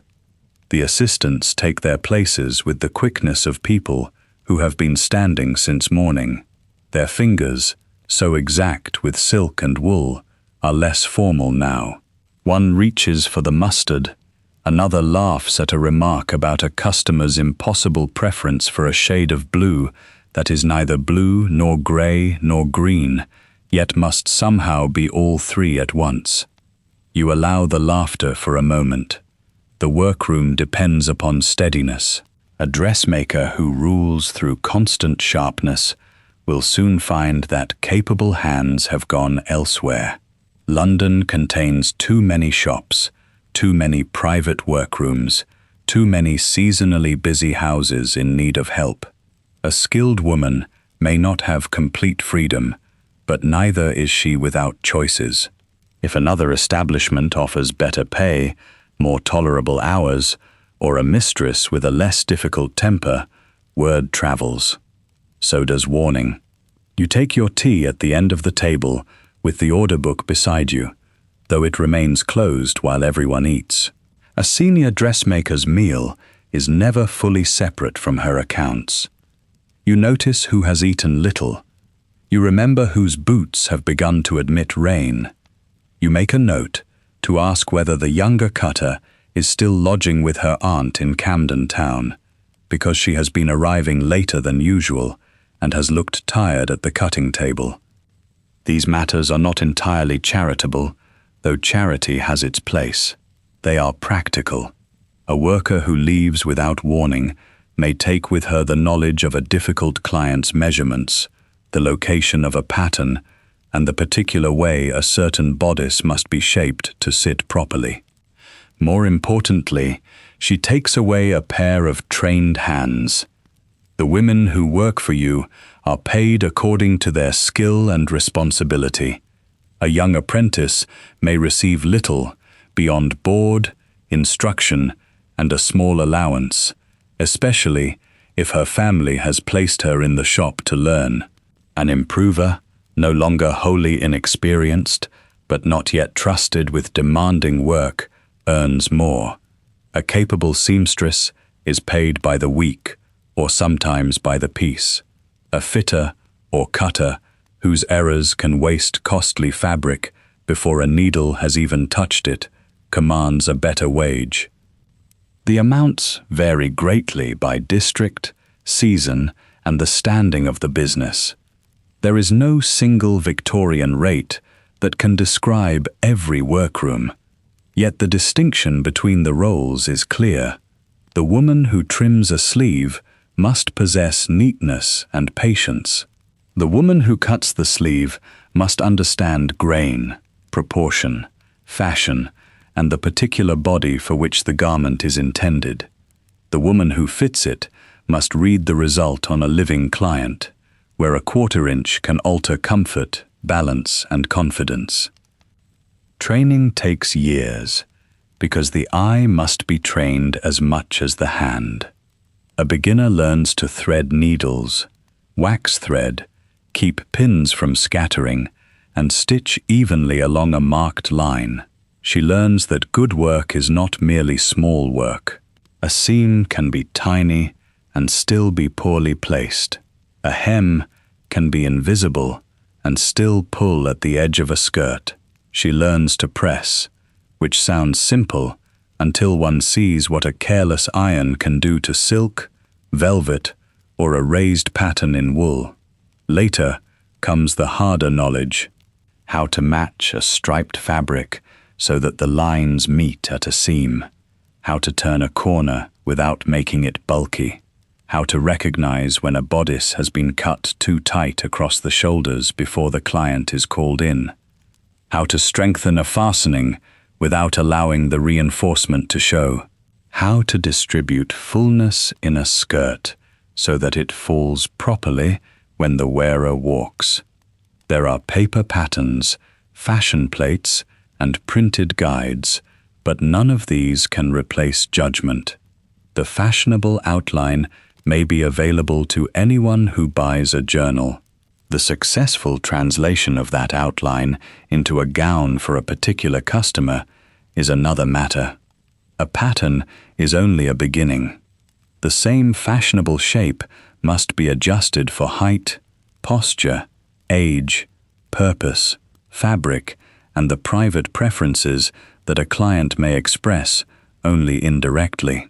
One woman says she wishes to look simple, but means that she does not wish to look overdone beside wealthier acquaintances. Another asks for something practical, but expects the practical garment to receive compliments. A third insists that she has no interest in fashion, then notices immediately if a sleeve reflects a style from 2 years ago. The workroom learns not to smile at these contradictions. They are the material of the trade. For women, dressmaking offers a form of paid work that relies on recognized skill. It can bring income, responsibility, and, for the woman who directs a successful shop, genuine authority. You decide which orders are accepted, which suppliers are reliable, which assistant may be trusted with a costly fabric, and when a client must be told, with every courtesy, that her request cannot be completed by Thursday, that authority has limits. The season can turn against you. A wet spring may keep customers at home. A fashionable color may fail to sell. An unpaid account may leave you owing money to the silk merchant while wages are due on Saturday. A change in a wealthy client's household may end a stream of orders that seemed permanent. The work is also governed by the calendar. Before major social seasons, holidays and periods of travel, demands gather quickly. During quieter weeks, every small commission matters. Reputation is therefore not a decorative extra attached to the business. It is part of the business itself. A shop is judged by its finished gown, certainly, but also by whether the gown appears when promised, whether the fitting is handled without fuss, whether a maid is treated with enough respect to speak well of the place downstairs, and whether a customer feels that her wishes have been understood. The work may be performed in rooms that few clients see. Its result enters drawing rooms, concert halls, railway carriages, church doors, and afternoon calls. You close the order book and take another piece of bread. Across the table, the assistant, who has been entrusted with the green silk, asks whether the remade gown will keep its old sleeves. No, you say. The silk has faded beneath the velvet. We shall use the sound lengths for the skirt and make the sleeves from the new wool. Bring me both fabrics after lunch. I want to see them together in daylight. She nods, already considering the join between the old material and the new. The youngest girl has finished her tea and is watching the others with the attentive silence of someone gathering instruction from every remark. You remember doing the same. In dressmaking, much is taught aloud, but much more is absorbed through repetition, the proper place for a pin, the instant when an iron is hot enough, the way a senior worker folds a sleeve before taking it to the client, the difference between a customer who wants advice and one who wants agreement. You ask the girl whether she has completed the hems on the children's pelisses. Yes, she says, though not with enough certainty. Bring them to me before you return downstairs. Her face tightens briefly. Then she nods. There is no need to embarrass her before the others. If the hem is uneven, you will show her why. If it is well done, she will learn that a question is not always a rebuke. A workroom cannot function when every inspection feels like a public trial. It also cannot function if errors are allowed to travel from one stage to the next. The front door bell rings below. Everyone hears it. The apprentice, stationed in the fitting room, will answer. For several seconds, the women upstairs remain still, listening not for words, which cannot carry clearly through the floorboards, but for the character of the movement below. A quick step toward the stairs might mean a parcel. A longer pause might mean a client who expects to be received. Then comes the sound of the apprentice climbing. She appears in the doorway with a folded note on a small tray. Her expression has changed from lunchroom ease to professional composure. A message for you, she says. The maid said it was to be delivered at once. You take the note. The paper is thick, the handwriting swift and tilted. You recognize the address before you read the message. It belongs to a client whose orders are usually placed well in advance, whose gowns are expensive, and whose requirements have a way of expanding after the first fitting. The event for which she requires her new dress has been moved forward, not by a day, by 2. The note is polite, even apologetic. It explains that a family engagement has altered the arrangement of the week. It expresses complete confidence that you will understand. It asks whether the gown might possibly be ready for collection by the following afternoon. Possibly. That is the word clients use when they wish to sound reasonable while placing an entire workroom under pressure. You read the note once more. The gown is the pale mauve silk begun 3 days ago, with its skirt panels cut and its bodice still only basted. The trimming has arrived. The lining is prepared. It is not impossible, but every part must now proceed in the right order, and no one can be spared for long from the other commissions. The women at the table are waiting without seeming to wait. You fold the note. The mauve silk moves to the front of the list, you say. The bodice must be fitted by 4. The sleeves are to be prepared before then.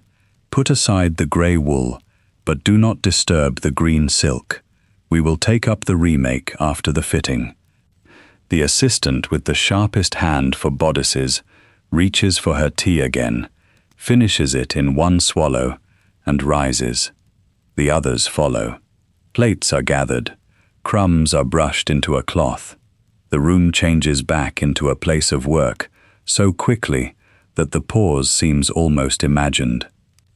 Downstairs, the shop waits with its tables, its parcels, its fabrics, and its long chain of promises. You tuck the client's note into the order book and descend the narrow stairs, already arranging the afternoon in your mind. The lower workroom receives you with a different energy now. At midday, the tables had held half-finished work in patient little piles. By early afternoon, every surface has acquired a purpose. The pale mauve silk is carried to the largest cutting table. Its sheen changes as it moves beneath the high windows, appearing grey at one angle and almost pink at another. The urgent gown has no single maker. That is the first fact hidden by the finished result. One pair of hands is responsible for the bodice. Another prepares the skirt breadths. A third sorts the narrow lengths of trim and tests them against the silk. The lining lies ready beside the sleeves. Someone has found the hooks and eyes specified in the order book. Someone else has brought up the client's old measurements, along with the small penciled notes made at her last fitting. You stand at the table and look at the whole arrangement before assigning another stitch. The skirt must fall plainly at the front, you say. Keep the fullness for the back. The trimming will sit lower than we first marked it. Not much lower, just enough to give the eye a line. The assistant working on the bodice nods. She has already pinned the main seams and is turning the garment over in her hands, checking the balance from shoulder to waist. The silk is fine enough to show every decision. A seam that is slightly pulled will announce itself. A dart placed too sharply will make the fabric buckle. The client will not necessarily know the name for either fault, but she will see that the gown does not sit as it ought. At the far end of the room, another assistant begins to shape the sleeves. They are not large sleeves. Fashion has moved away from the great swollen forms of earlier years, though the cut must still suggest a narrow waist and an upright figure. The sleeves need enough ease for a woman to lift a teacup, greet an acquaintance, settle herself on a chair, and move through a crowded drawing room without feeling that the garment has become her enemy. The dress is intended for public view. That phrase means more than a room full of people. It means a client will be seen by women who notice fabric before they notice a face. They will observe whether the color suits the hour. They will recognize whether the cut is current, but not too current. They will take in the quality of the trimming, the freshness of the gloves, the shape of the hat, and the small choices that announce whether a woman understands where she is and what is expected of her. A gown does not have to be extravagant to be noticed. In some circles, extravagance itself is a mistake. The woman who appears at an afternoon gathering in a dress better suited to an evening dinner may seem to be making a claim. The woman who wears too much ornament at a quiet call may seem to have misunderstood the scale of the occasion. Then again, a gown that is too plain, too old in cut, or too visibly economical can make its own statement. This is why clients so often arrive with instructions that are less useful than they believe. They say they want something simple, but not severe. They want a gown that can be worn everywhere, though no single gown can properly serve every place. They ask for the latest fashion, provided it does not draw attention. They wish to look younger, but not foolish. They want a dress that is becoming, serviceable, restrained, and memorable. They may say all this while touching one sleeve or lifting a ribbon from the table, hoping you will understand the rest. You generally do. The mauve silk client has an afternoon visit in mind, followed by a dinner at which she expects to meet people she has not seen for some months. Her order is not for a ball gown or a court dress. It needs no dramatic train, no mass of ornament, no detail that would make it impossible to wear after the first occasion, yet it must still appear considered. A woman who is expected in a good drawing room cannot look as if she has taken the first garment from her wardrobe. The work of making such a dress is partly technical and partly social interpretation. A Victorian woman's clothing is arranged by time, place, weather, activity, and company. A walking dress has to survive pavement, carriage steps, dust, and rain. A gown for receiving visitors at home can contain finer materials, though it must allow for sitting and moving among chairs and tables. A dinner dress may be richer, perhaps with more visible silk or velvet, but it remains distinct from clothing intended for a large evening entertainment. Even within these broad divisions, a dressmaker must account for the client's age, her household, her habits, and the neighborhood in which she spends her time. London has many social worlds pressed close together. A dress that appears correct in one may be judged too showy or too modest in another. A woman living near a fashionable square may receive callers whose standards differ from those of her relatives in a quieter suburb. A widow's colors may be restricted for a time. A young woman may be expected to dress with a degree of freshness that would seem unsuitable on her mother. A woman with several children and many household obligations may need garments that can be worn repeatedly without looking tired after a season. No etiquette book can make all these decisions for her. Advice manuals can list the general rules. Fashion papers can print illustrated gowns from Paris, Vienna, or London, but the drawing in a journal does not know whether its reader has a maid who can manage difficult fastenings, whether she travels by carriage or omnibus, whether her household is comfortable or merely trying to appear so. You know these things only in fragments. A client mentions that she has moved. Her maid says, "The new house has a colder hall." An order changes from 2 gowns to 1. A previously confident customer asks whether an old bodice might be made useful again.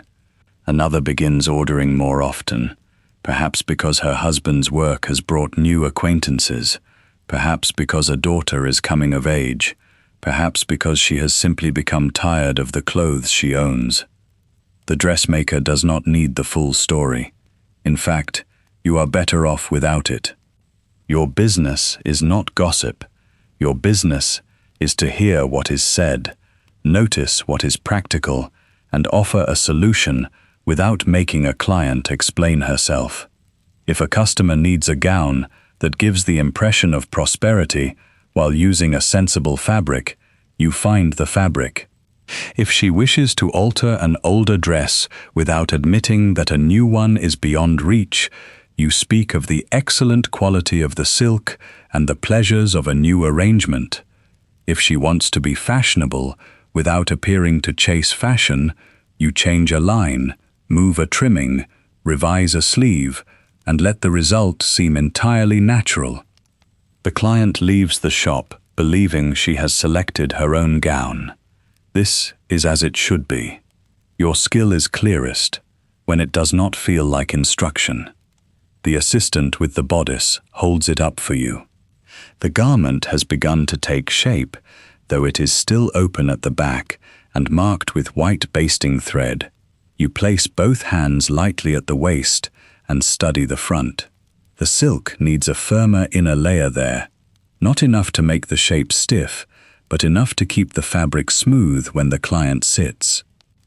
Add the narrow stay tape, you say, and take the left side in by the smallest amount. We will see what the fitting tells us. The assistant marks the adjustment with a pin.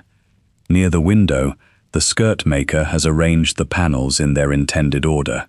Victorian skirts are built from more pieces than a casual observer might guess. The front is controlled. The side panels must carry the line from waist to hem without dragging. At the back, fullness is gathered, pleated, or arranged over an inner support according to the current style. The outer silk is only the visible surface. Under it come seams, facings, tapes, lining, and small reinforcements placed where strain will occur. The wearer sees the color and the fall of the skirt. You see the hidden work that allows it to fall at all. A finished dress may seem to hang from the shoulders in one easy movement, as though fabric had simply agreed to become elegant. In reality, the garment is a small piece of construction. Its bodice is shaped by lining and careful cutting. Its fastenings must lie flat. Its skirt must be balanced so that one side does not creep forward as the wearer walks. Its hem must be judged not only while the client stands still, but while she takes a few steps and turns. The inner parts matter because silk has habits. It slips. It shines where an iron has been left too long. It can show needle marks if a seam is taken out carelessly. Velvet can crush under pressure. Wool gives warmth and durability, but may require a different kind of handling at the curve of a sleeve. Cotton is practical, washable, and often less expensive, though a client may want it arranged with enough care to look more costly than it is. The dressmaker's table contains all the quiet devices used to persuade fabric into service. There are needles of different sizes, beeswax for thread, thimbles, shears, rulers, chalk, pins, tape measures, pressing cloths, and heavy irons warmed at the fire. There are narrow strips of cotton tape for strengthening seams, hooks and eyes for closures, bone or steel pieces for selected bodices, and scraps kept because a small piece of matching silk may solve an urgent problem weeks later. A client might describe a gown as mauve silk with dark trim. That is only the beginning of its description. You examine the trim again. It is a narrow woven band in a deeper purple, intended to give definition at the skirt and sleeves. The supplier's parcel, opened after luncheon, had contained several lengths with a faint irregularity along one edge.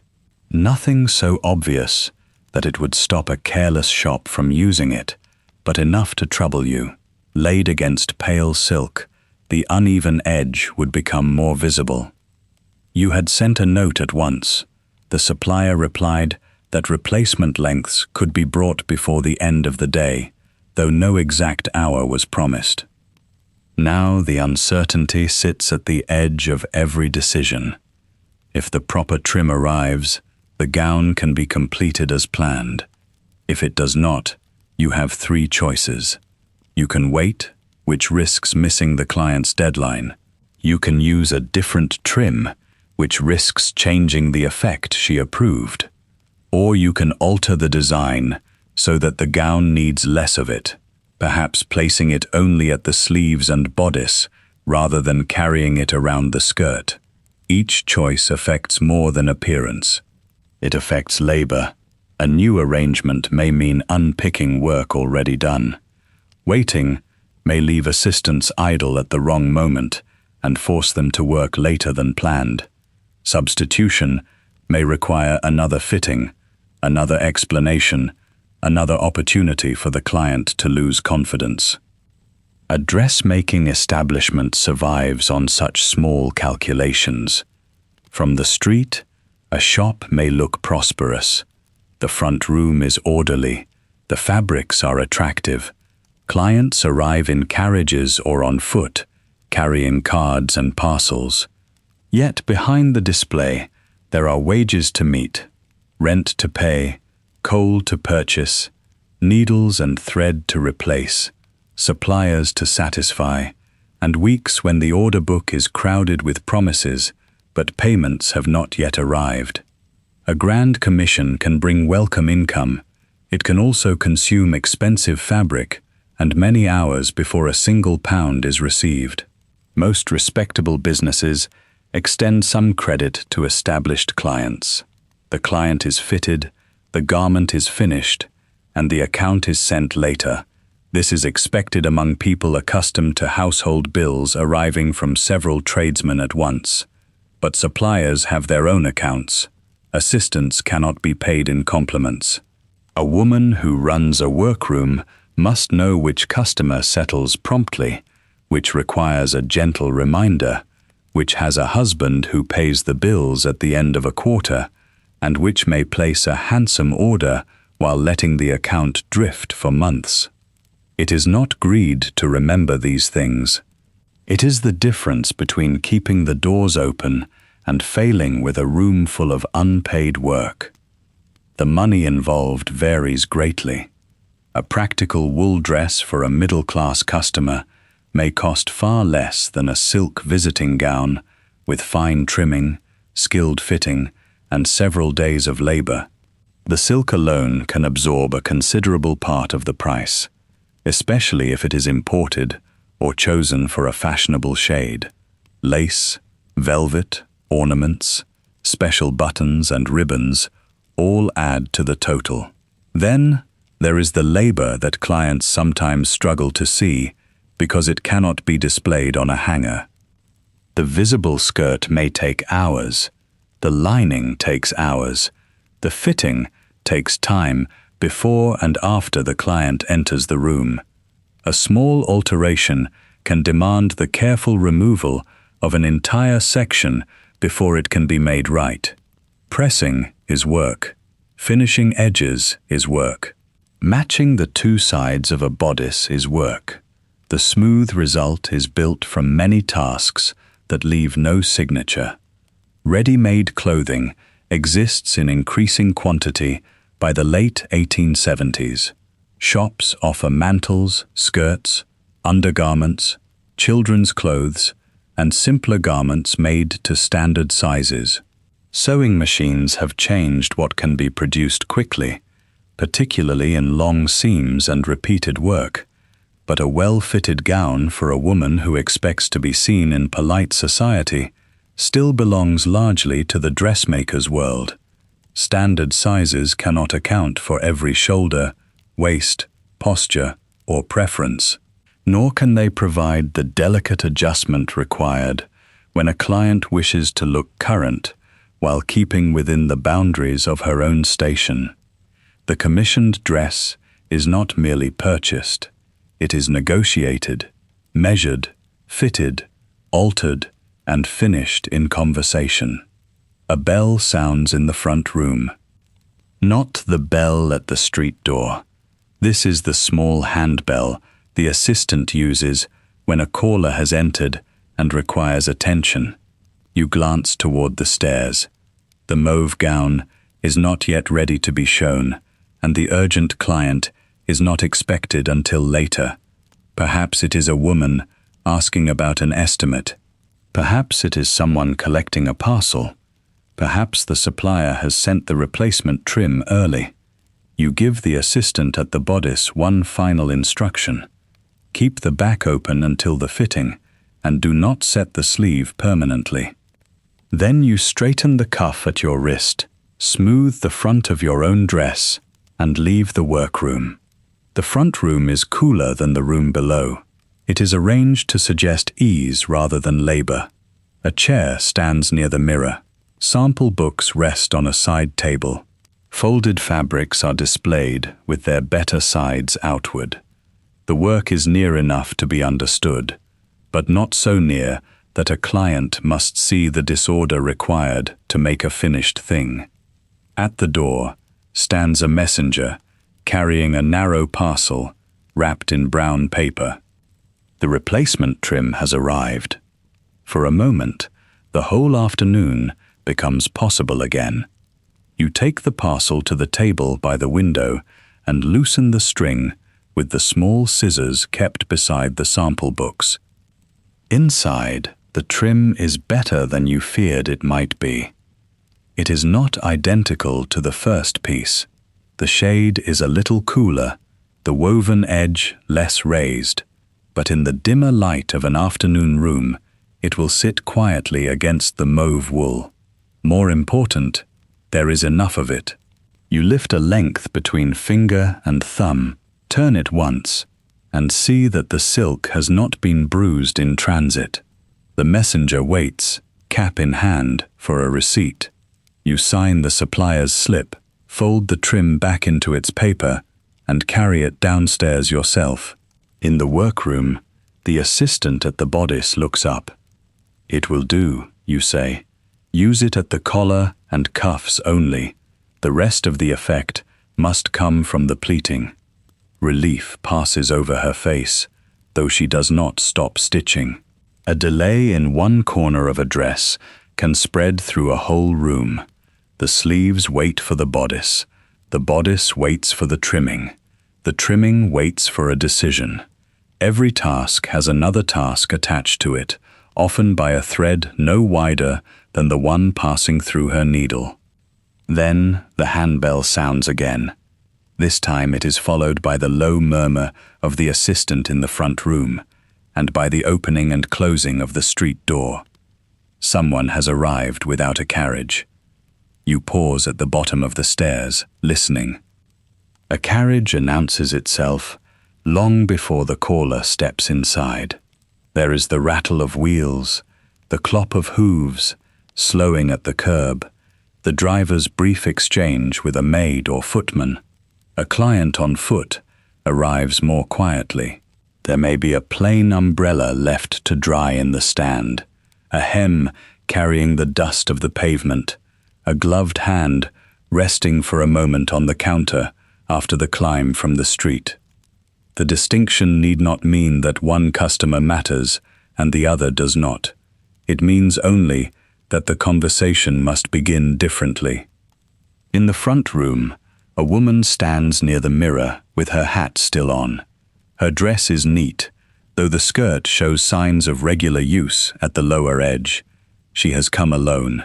There is no maid at her shoulder, no companion to offer opinions, no card bearing the name of a house where servants receive callers at the door. She gives her name, which you write into the order book, and explains that she was recommended by a neighbor. "I need a dress that will do," she says. The phrase is common. It can mean almost anything. A dress that will do may be wanted for visiting. It may be wanted for church, for shopping, for a committee meeting, for calling on a relation whose standards are difficult to predict. It may need to look respectable in a drawing room and withstand an omnibus seat. It may have to serve through one season, then another, with only a fresh collar or new ribbon to alter its appearance. You do not answer too quickly. Instead, you ask where she expects to wear it most often. "Mostly in the afternoon," she says, "and when I have errands, I should like something suitable for calls, if the occasion arises." That last phrase carries its own careful weight. If the occasion arises. Not a woman who spends each week moving from one drawing room to another, perhaps, but one who must be ready to enter such rooms without looking as though she has borrowed her place there. You nod and show her the fabrics laid out in the lower range of the sample books. There is a firm brown wool with a slight diagonal weave. There is dark blue serge, sensible and serviceable, a grey and black mixture will hide the ordinary marks of city travel better than a pale plain cloth. There are cotton-backed materials at a lower price, though you do not place those first before her. A dressmaker's work includes arranging choices in an order that permits dignity. She touches the blue serge. "It is rather plain," she says. "It has a good surface," you reply. "And it takes a trim well, with a narrow braid at the jacket edge and a collar that can be changed when you wish. It will not look plain at all." The woman considers this. She is not asking for a gown to attract the room. She is asking for one that will not let the room dismiss her. A walking dress is a particular kind of answer to a particular kind of life. It is made for movement beyond the house. The skirt must clear the pavement. The sleeves must allow the arms to manage parcels, doors, and umbrellas. The fabric must bear brushing, sitting, weather, and the repeated handling that comes with an ordinary week. Yet it cannot merely resemble working clothing. For a middle-class customer, it must still show that she understands the rules of public appearance.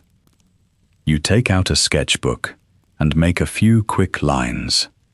A fitted bodice, not too tight at the waist. A skirt, with enough fullness for comfortable walking, but no elaborate drapery to catch dust. The front can close neatly, with covered buttons. A narrow band of matching braid can define the jacket edge without requiring costly lace. The collar may be faced with a modest strip of a lighter material, one that can later be replaced. The customer watches the pencil move. "Would it be very expensive?" she asks. There it is. Not a confession exactly, more a door left open for you to step through without making her cross the threshold herself. You set down the pencil. "The serge will keep the cost steadier than silk or velvet," you say, "and this style puts the work where it will last. If we avoid too much trimming, you will have a dress that can be altered later without difficulty." You name a figure carefully. It includes the material, the lining where it is needed, the buttons, and the labor. It is enough to pay for good work, but not so high that she must retreat at once behind a vague promise to return another day. She looks at the sample again. "I had hoped it might be near that." "Then we can make it near that," you say. This is the part of the trade that outsiders sometimes mistake for instinct alone. A dressmaker does notice the quality of a glove, the age of a hat, the condition of a boot, the manner in which a client turns a price over in her mind. But observation is not permission to humiliate. The purpose is not to expose what a woman can spend. The purpose is to find a form of work that will serve her. A woman who comes into a fashionable establishment with a smaller purse is not necessarily unaware of fashion. Often, she is keenly aware of it. She has seen the plates in shop windows. She has noticed the shapes worn by women in better circumstances. She may have read descriptions in newspapers or fashion journals. What she lacks is not judgment. It is room for waste. The broad market for dressmaking depends upon such customers. London contains wealthy households with wardrobes divided by hour, season, occasion, and degree of formality. Those orders are valuable.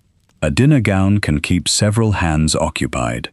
A trousseau or a season of entertaining can fill an order book for weeks. But the city also contains clerks' wives, teachers, shopkeepers' daughters, widows managing careful households, and women whose families expect them to appear proper in public without granting them the money for a constant supply of new clothes. For these customers, a single dress may carry several duties. It may be worn to pay a morning call, then to choose household goods, then to visit a relative, then to sit in a family pew on Sunday with a different collar at the neck, a change of ribbon, a cleaned pair of gloves, a fresh bonnet, or a small brooch can move it slightly from one setting to another. The garment becomes a practical companion, not a brief display. This is why sturdy wool matters. So does the cut of a sleeve, the placement of a seam, the strength of a lining. A poorly chosen cheap fabric can cost more in the end than a better cloth bought with restraint. It may shine where it should remain dull. It may pull at the seams. It may refuse to recover its shape after a damp journey or a crowded afternoon. A careful customer knows this, even if she cannot name every feature of the weave. You hold the blue serge against the customer's shoulder. It will be becoming, you say, and it will wear. That second promise is the stronger one. She removes her jacket, and the assistant brings the measuring tape. You take the measurements quietly, shoulder to waist, waist to floor, sleeve length, the curve of the back, the distance from collarbone to the point where the bodice should sit. You make notes in a clear hand, using the small private marks that tell you which figure belongs to which part of the garment. The customer stands very still. Most women do during measurements, even those who speak freely at other times. The tape, the pins, the mirror, and the close attention of another person create a formality of their own. You keep the talk directed toward the dress. Would she prefer the collar in cream or pale blue? Does she carry a small handbag? Would she wish the skirt made a little shorter for walking? Is there an existing jacket whose shade she particularly likes? These questions provide useful answers. They also make the fitting what it should be, a consultation about clothing, not an examination of the person inside it. The assistant notes the measurements in duplicate. One copy will remain in the order book.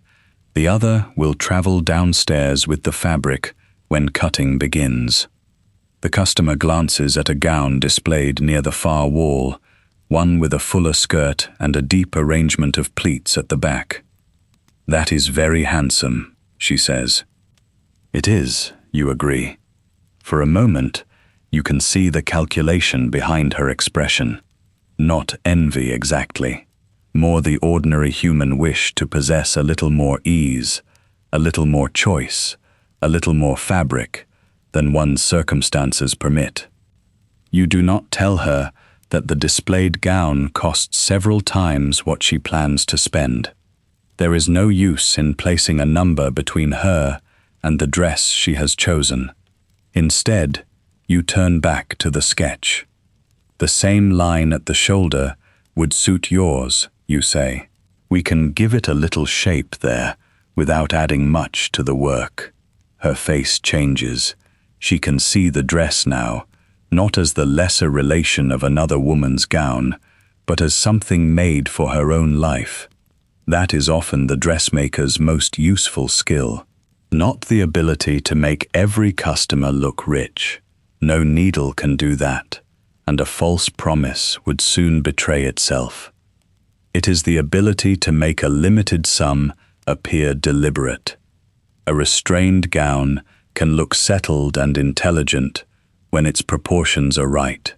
It can suggest that its wearer chose simplicity, rather than that simplicity was imposed upon her. The difference lies in decisions too small to announce themselves.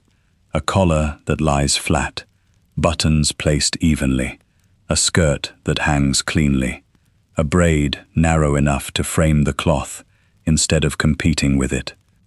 You agree on the dark blue serge, a simple matching braid, and a removable collar in soft cream. The customer asks whether the dress can be ready within a fortnight. You consult the book.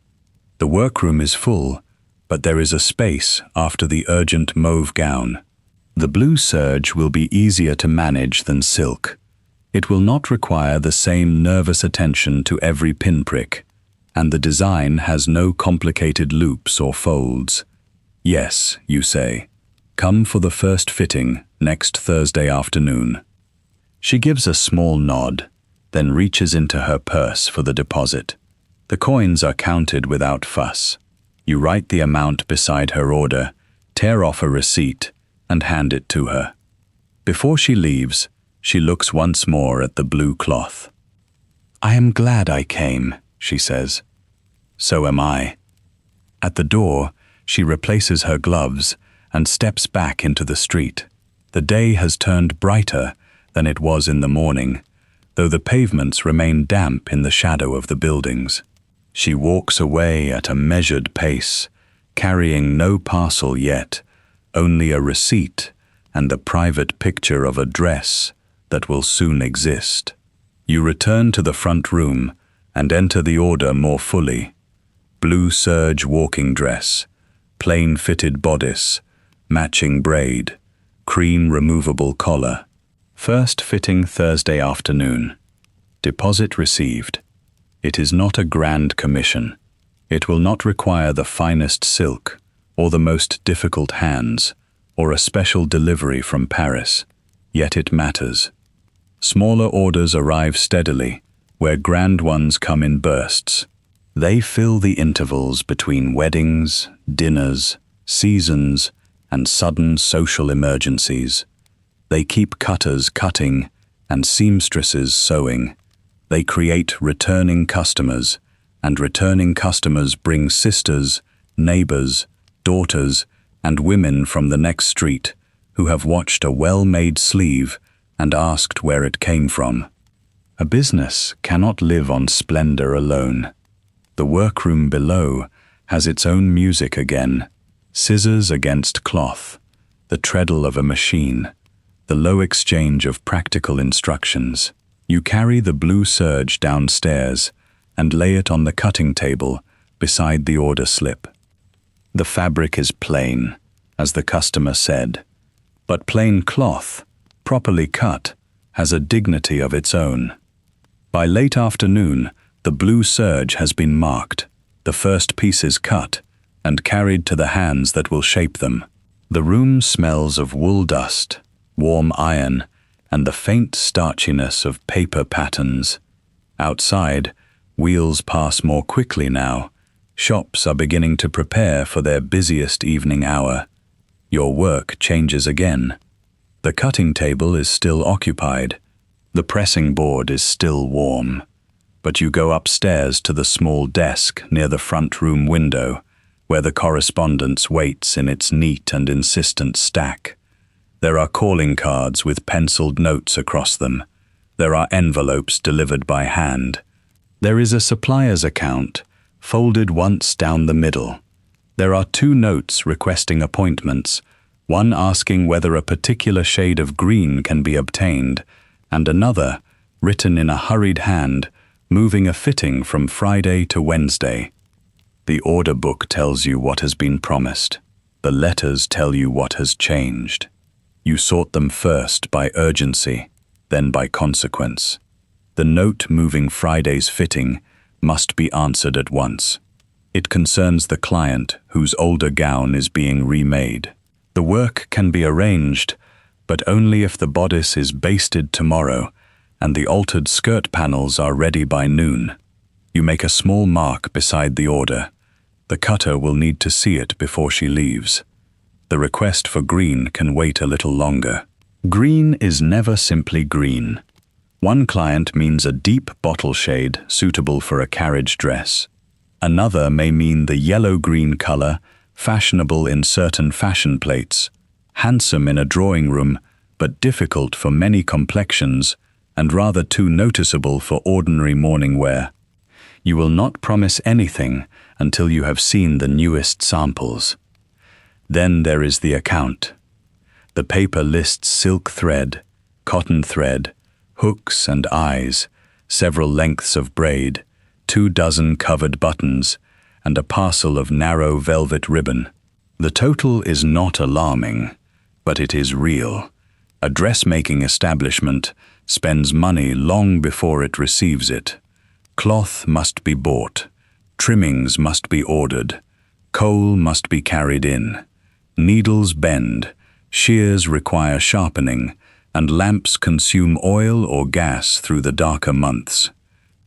A client may stand before the mirror and admire a finished sleeve. You see, behind that sleeve, the packet of needles, the pressing cloth, the lining, the thread, the woman who stitched the seam, and the bill that must be paid whether or not the client settles her account promptly. You take up your pen. The first reply is simple. You write that the altered fitting can be arranged for Wednesday at 2:30, provided the client will permit a little time for the final adjustment afterward. You do not write that the workroom will have to rearrange its afternoon around her. You do not mention that another order must be moved from the best table to the smaller one near the window. Such details belong to the inside of the business. The letter sounds accommodating because it is accommodating. It is also exact. A good dressmaker's correspondence has the same purpose as a well-fitted bodice. It gives shape to expectations. It prevents strain before strain appears. A vague promise can become an angry customer. A clear sentence, written at the right moment, may save 3 days of confusion. You answer the inquiry about green with a polite invitation to call and inspect the samples in person. Color cannot be judged faithfully through description alone. The light of a shop window changes it. Gaslight changes it again. The color beside black silk, beside cream lace, beside the wearer's face, will change it once more. Next comes a request for an estimate. This requires more care. The client asks what it might cost to make a dress suitable for a small evening gathering, using fabric she already possesses. You recognize the address. The household has ordered before, though not often. The last gown was a dark wool dress with modest jet trimming, paid for after 2 reminders, but paid in full. You do not wish to turn away sensible work. Neither do you wish to let an estimate become a promise that cannot be kept. Your reply says that you would be pleased to inspect the fabric and advise what may be done with it. The cost, you explain, will depend upon its width, condition, and the amount of trimming required. The words are courteous. They leave room for the truth. Fabric brought in by a customer can be a blessing or a complication. It saves the first expense of purchasing cloth, but it may have faded along a fold, stretched at the edge, or been cut for another purpose long ago. It may be too narrow for the skirt currently wanted, too stiff for the fashionable arrangement of drapery, or too worn to withstand taking apart and stitching again.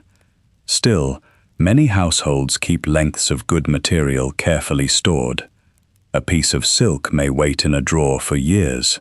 Velvet can be unpicked from one garment and used again in another.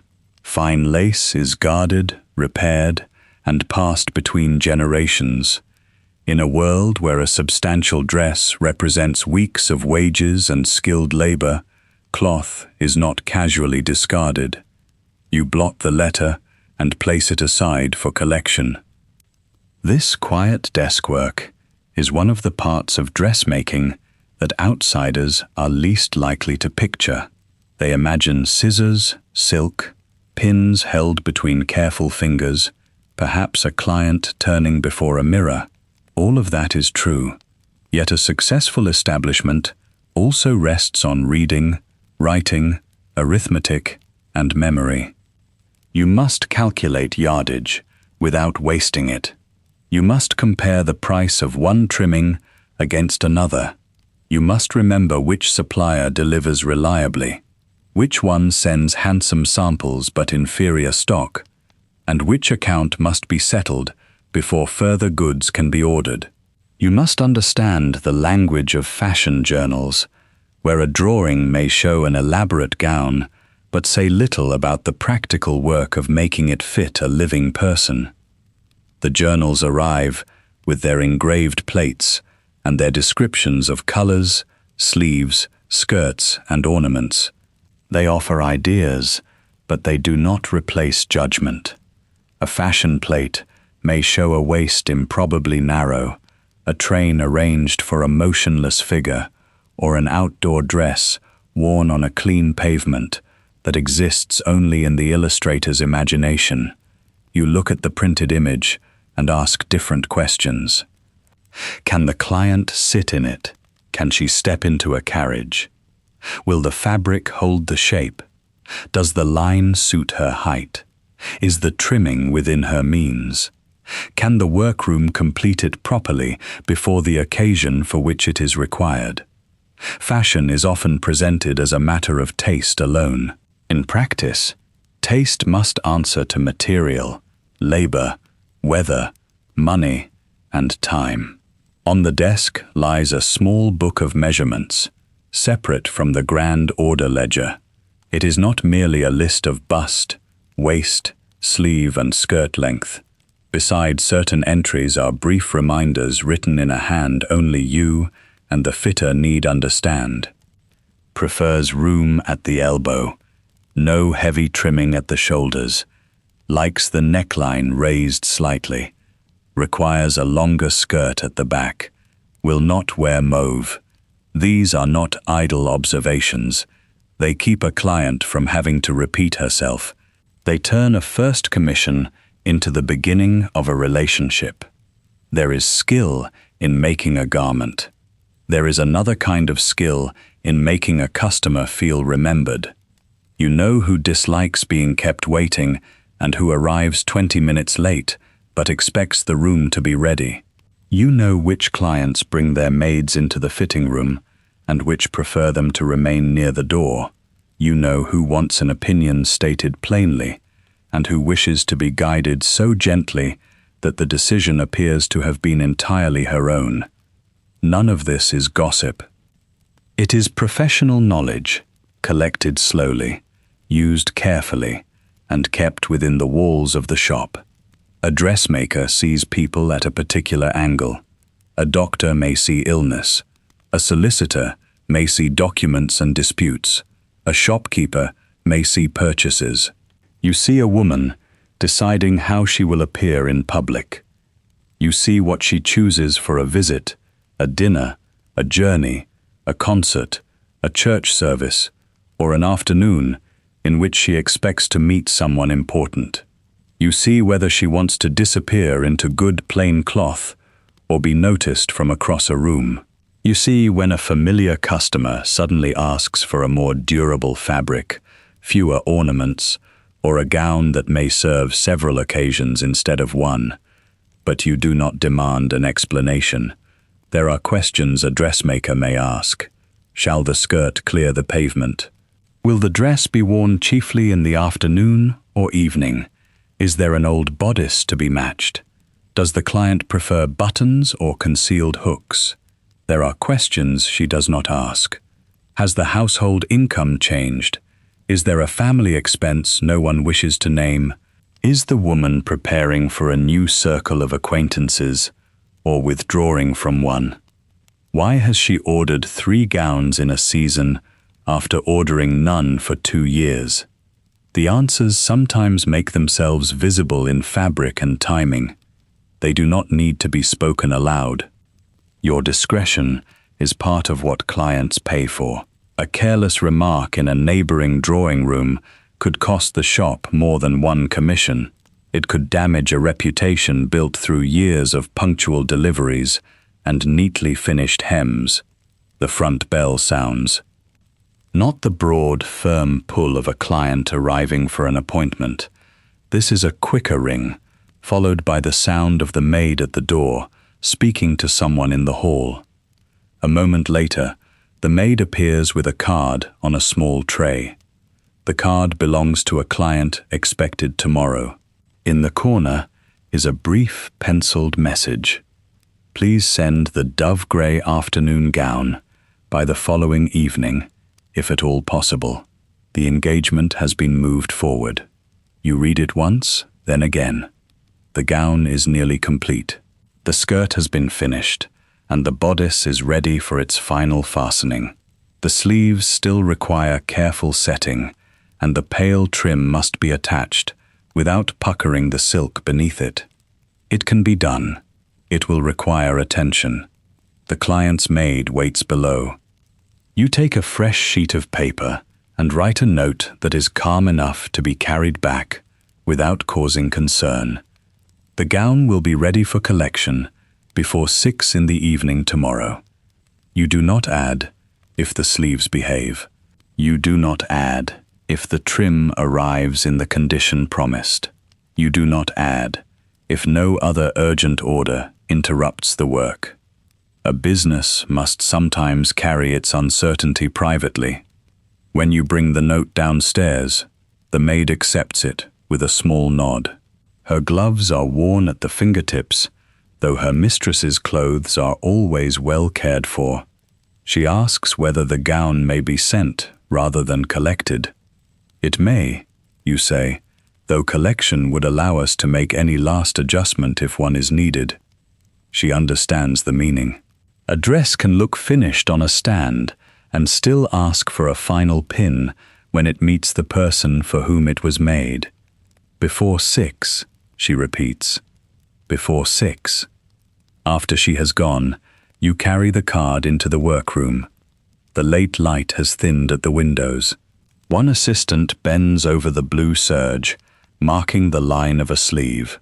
Another is sorting scraps of silk by color and size, saving pieces that may become facings, bows, or narrow-covered details. At the far table, the remade gown lies in parts, its former shape now reduced to panels, seams, and possibilities. You place the dove-grey order where it can be seen. The sleeves first, you say, then the trimming. No one asks why. The workroom has learned the language of an order slip, a penciled card, and the tone in which a deadline is given. The hands return to their work. Upstairs, letters wait for replies. Downstairs, cloth waits to become a promise kept. The reply letters can wait a little longer. You return downstairs and find that the dove-grey gown has advanced beyond its first uncertain stage. The skirt panels are joined. The lining has been placed within the bodice, though its lower edge still hangs loose. One sleeve is ready for examination. The other has been left open at the shoulder because the client's own arm and posture will decide its final position. Nothing about the gown yet looks effortless. Grey silk lies across the large table in a soft, shifting heap. In one direction, it seems almost silver. In another, it takes on the faint blue cast of rainwater. The chosen trimming, after much adjustment, is not the parcel that arrived that morning. You have substituted a narrow band of darker grey velvet from the shop's stock, with a restrained arrangement of pleated silk at the side of the skirt. It is enough to give the gown definition. It is not enough to call attention to the change. The client is expected at 4:30. By 4 o'clock, the workroom has been rearranged. Loose threads are swept away. The pressing cloth is folded. The better chairs are placed in the fitting room, one for the client and one for her maid. A screen stands near the corner. Pins are set out in a small cushion. The long mirror has been wiped clean, though a London mirror is never wholly free of a dim bloom at its edges. You check the gown once more. The neck is broad but not low. The sleeves will sit close through the upper arm before opening a little at the cuff. The skirt is shaped to fall smoothly over the understructure the client will wear beneath it. Its effect depends on balance. Too much fullness at the back, and it will look old-fashioned. too little, and the gown will lose the composed line that makes it suitable for a dinner in a well-appointed drawing room. A bell sounds at the front door. The assistant nearest the stairs looks up. You take the gown from the table and carry it into the fitting room before answering. The client enters with more haste than she showed in the morning. Her maid follows with a parcel, a pair of gloves, and the small collection of things that seem to gather around a woman who expects to be dressed by others. The client removes her outer wrap and looks at the partially made gown before she has fully crossed the room. "All ready," she says. "Ready to be judged," you answer, which is not quite the same thing. That earns a brief smile. It is the correct answer. She wants speed, but she also wants the comfort of knowing that speed has not made you careless. Her maid helps with the first layers of clothing that must be removed or shifted. You turn your attention to the gown, opening the back and holding it ready. The client steps into it with practiced care. The silk rises around her ankles. You draw the bodice into place over the fitted undergarments beneath, then fasten it provisionally with pins and temporary stitches. The first fitting is about possibility. The second is about truth. At the first fitting, a dress can still be an idea expressed in cheap cotton, paper, chalk marks, and hopeful lines. At the second, the real fabric has weight. It responds to the wearer's shoulders, waist, stride, and habits of standing.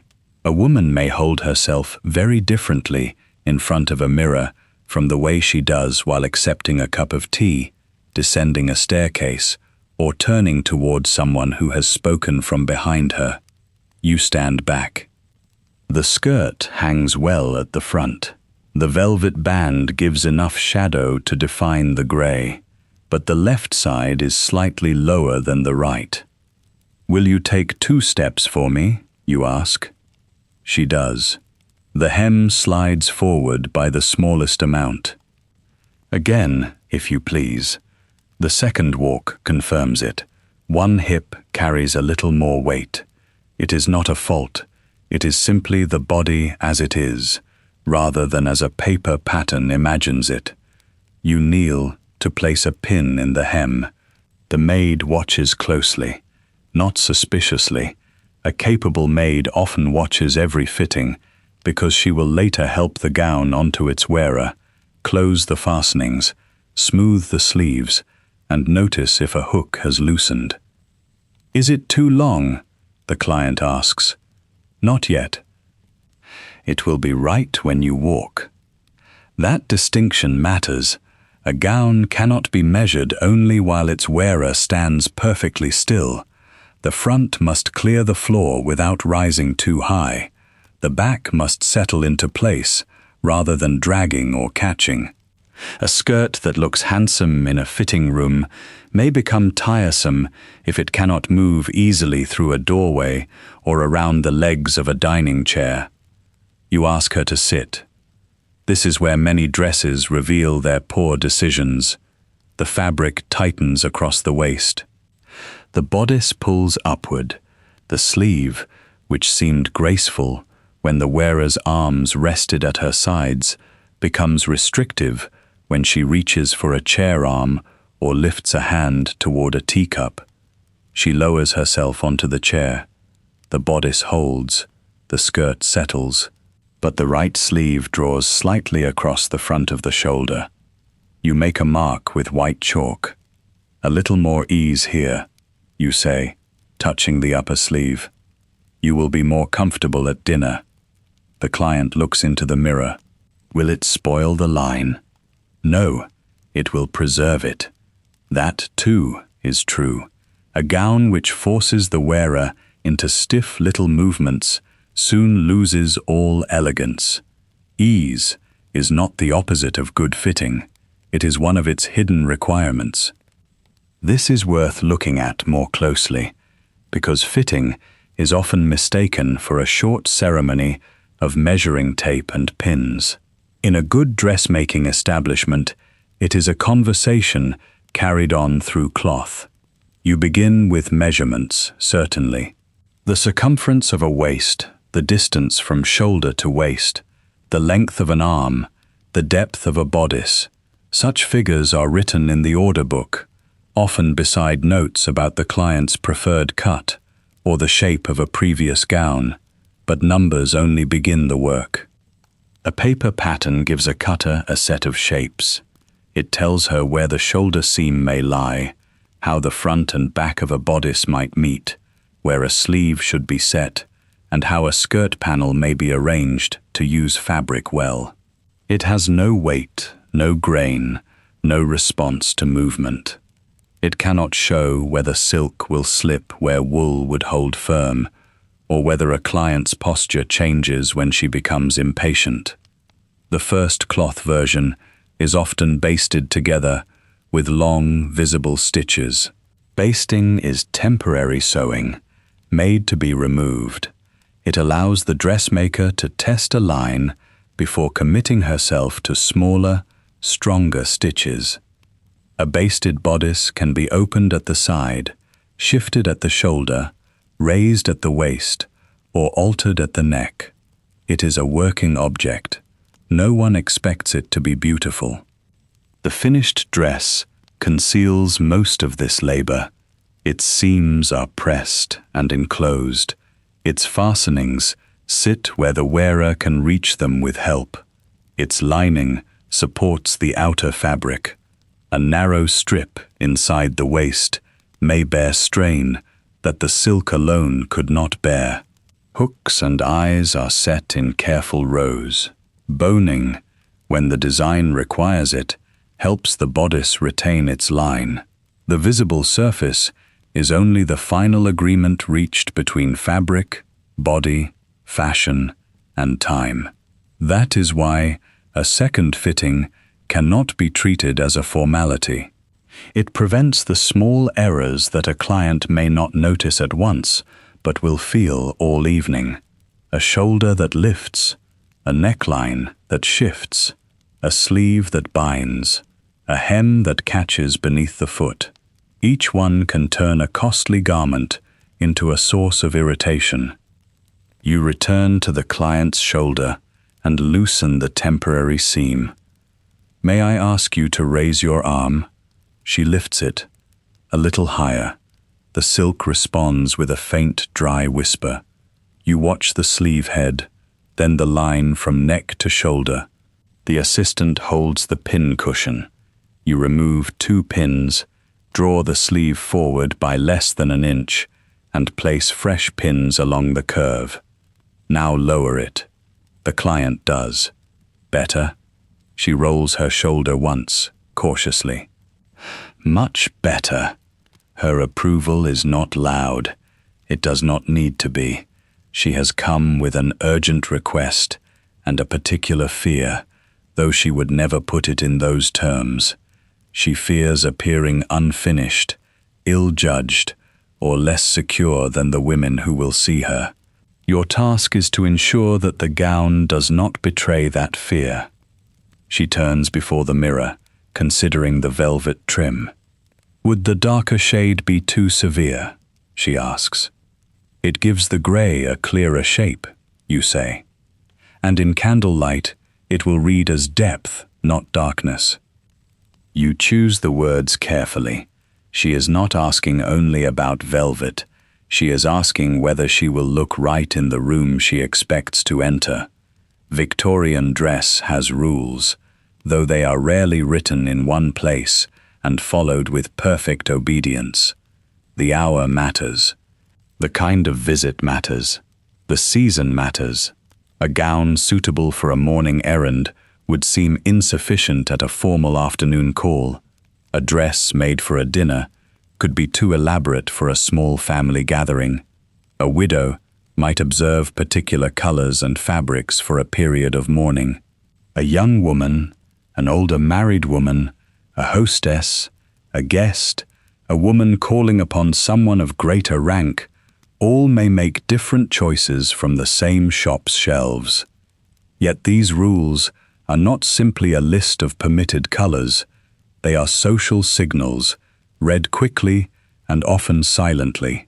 Clothing announces whether a woman has understood the setting into which she is entering. It tells others that she has the means, the taste, and the household support to appear as expected. A dressmaker stands close to this language. You do not decide a client's whole life for her. You do not tell her what she must feel or whom she must impress, but you translate broad wishes into practical form. Something suitable, nothing too grand. I should like it to look new. It must do for more than one occasion. Each phrase contains several decisions. The client may describe a dinner as modest, while requesting a gown that must hold its own among experienced hosts. She may ask for simplicity, while wanting the particular sort of simplicity that costs more than ornament, because it depends on excellent fabric and exact cutting. She may say she wants no fuss, then spend 10 minutes deciding between two widths of ribbon. Your work is partly to hear what is said. It is also to recognize what has not been said without turning observation into gossip. The difference is important. A returning client may order fewer gowns than she did in earlier seasons. Another may ask whether an old silk can be made serviceable again. One may now bring a maid who is more careful with accounts than the last. Such details can suggest a household adjusting its expenses. They can also mean nothing more than a change of taste, an altered routine, or a preference for thrift. You keep the distinction in mind. A dressmaker who assumes too much is tiresome. A dressmaker who repeats private observations is dangerous. The client before you has ordered one dinner gown rather than two. That fact sits in the order book beside previous commissions. You need not attach a story to it. The gown must simply be made well within the sum agreed and ready when promised. She rises from the chair. Would you turn toward the window, you ask. The late daylight is weak, but it is useful. A mirror shows the front of a dress. A window shows how cloth behaves in ordinary light. You inspect the line of the back. The pleated silk at the side needs to sit a little farther toward the rear, where it will give movement without making the skirt seem crowded. The maid speaks for the first time since the fitting began. Will there be a loop for lifting the skirt? There will, you say. Inside, where it will not show. The client glances at her maid, then back at the mirror. Yes, that would be sensible. It is another small piece of expertise, one that may never be mentioned when the gown is admired. A discreet loop can help the wearer manage a skirt while moving through a narrow hall or stepping into a carriage. The maid knows this. You know it. The client is pleased to be reminded without having to request it herself. You pin the side trim into its new position. There, you say. It gives the skirt a little movement when you turn. She turns slowly. The grey catches the remaining light. The velvet line holds the shape together.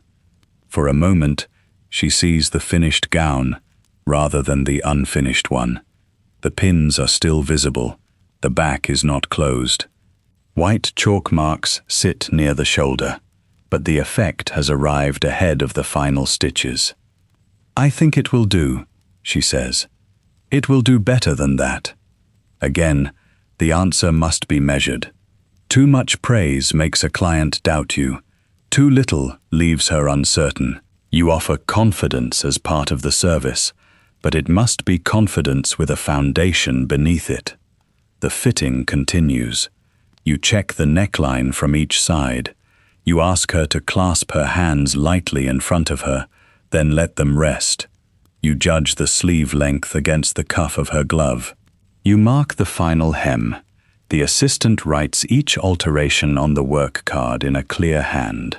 Right sleeve forward, ease at shoulder, hem adjusted, side trim moved, skirt loop inside, fastening check at back. These notes matter because a gown passes through many hands. The assistant who sets the sleeve may not be the one who presses the skirt. The worker who finishes the hooks may not have seen the client at all.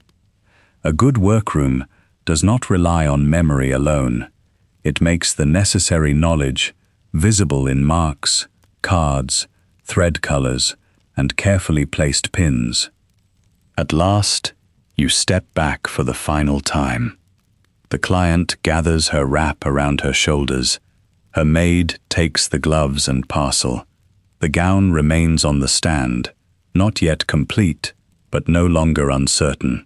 "Tomorrow, before 6, the client says. "Tomorrow, before 6. And it will be sent. It will be sent, unless we find that one final adjustment would serve you better." She gives a small nod. "This is the same condition you gave the maid earlier. A last fitting is not a sign of failure. It is the final protection against it." When the door closes behind them, the room seems briefly larger. You carry the gown back into the workroom.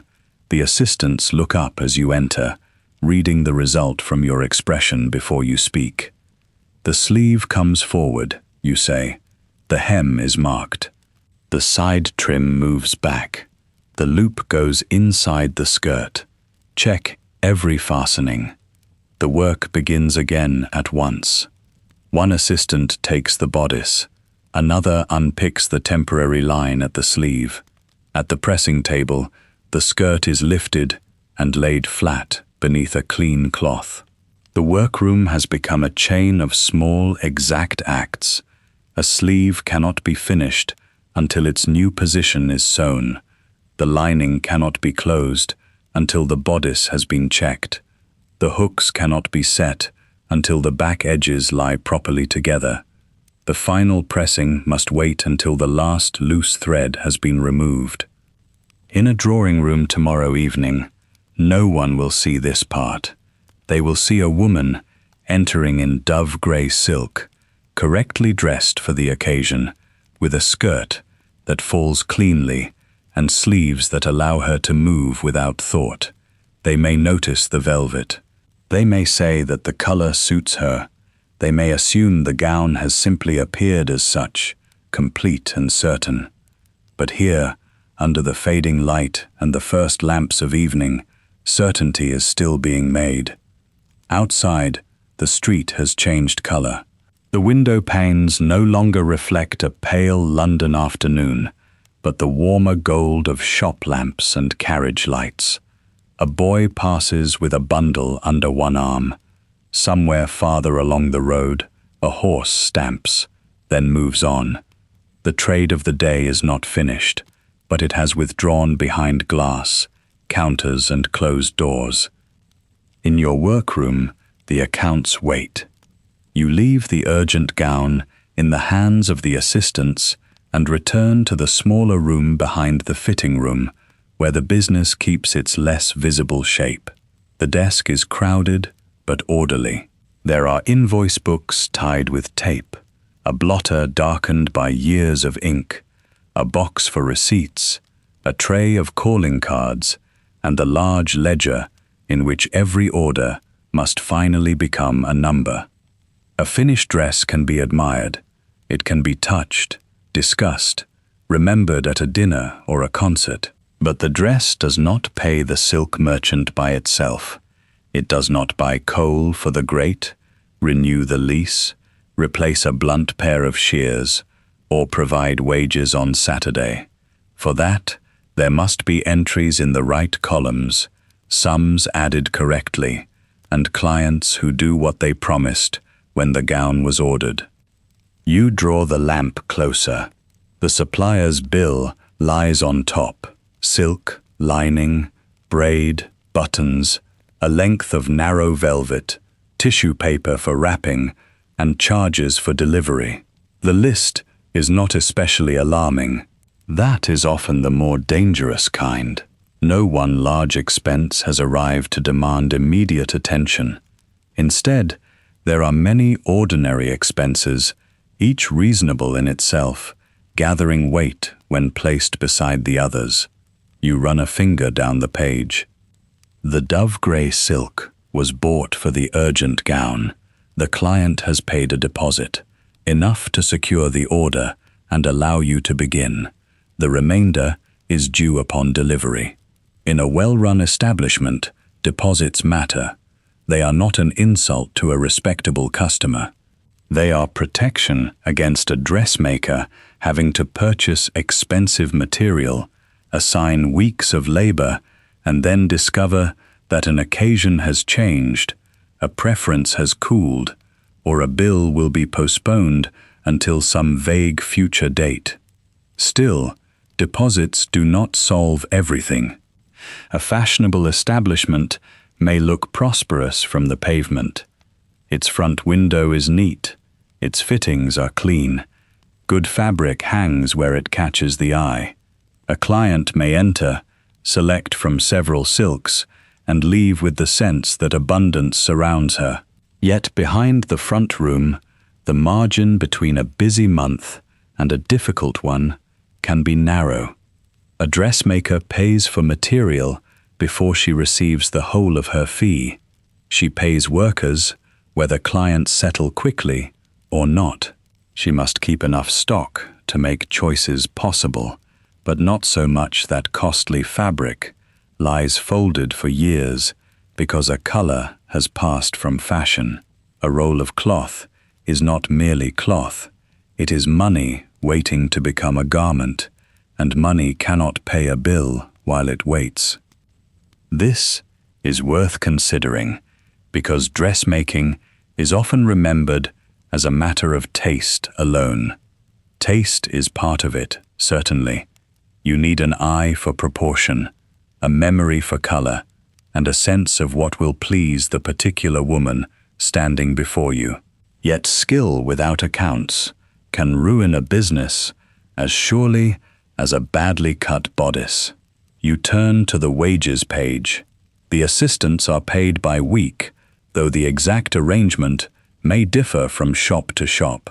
A young learner may receive little at first, beyond instruction, meals, and the chance to acquire a trade. An experienced hand, especially one trusted with fine seams or difficult alterations, can ask for more and may be difficult to replace. In a busy London season, capable workers have choices. They hear of openings through cousins, former co-workers, and suppliers' clerks. A shop that gains a reputation for disorder, late payment, or impossible demands will soon find its best hands looking elsewhere. You know what each woman can do. One cuts with care, but is slow when hurried. Another has a gift for trimming, making a plain arrangement of ribbon appear deliberate rather than mean. One pair of hands can set a sleeve so smoothly that you send difficult bodices there without hesitation. A newer assistant is still learning when to stop sewing and ask for instruction. Her mistakes are not disastrous, but they cost time, and time is another item that must be counted. The urgent commission has changed the day's arithmetic. It has brought in a valuable order, and if it succeeds, it may bring further introductions. It has also pushed other work backward, required extra material, and kept several people at the tables longer than expected. You have chosen the work because turning it away would have been foolish. Refusing a good client at the exact moment she needs help can be remembered for years. Accepting every request without regard to capacity can be remembered just as long. Reputation travels by ordinary means. A client mentions a gown to her sister. A neighbor notices the fit of a sleeve during an afternoon call.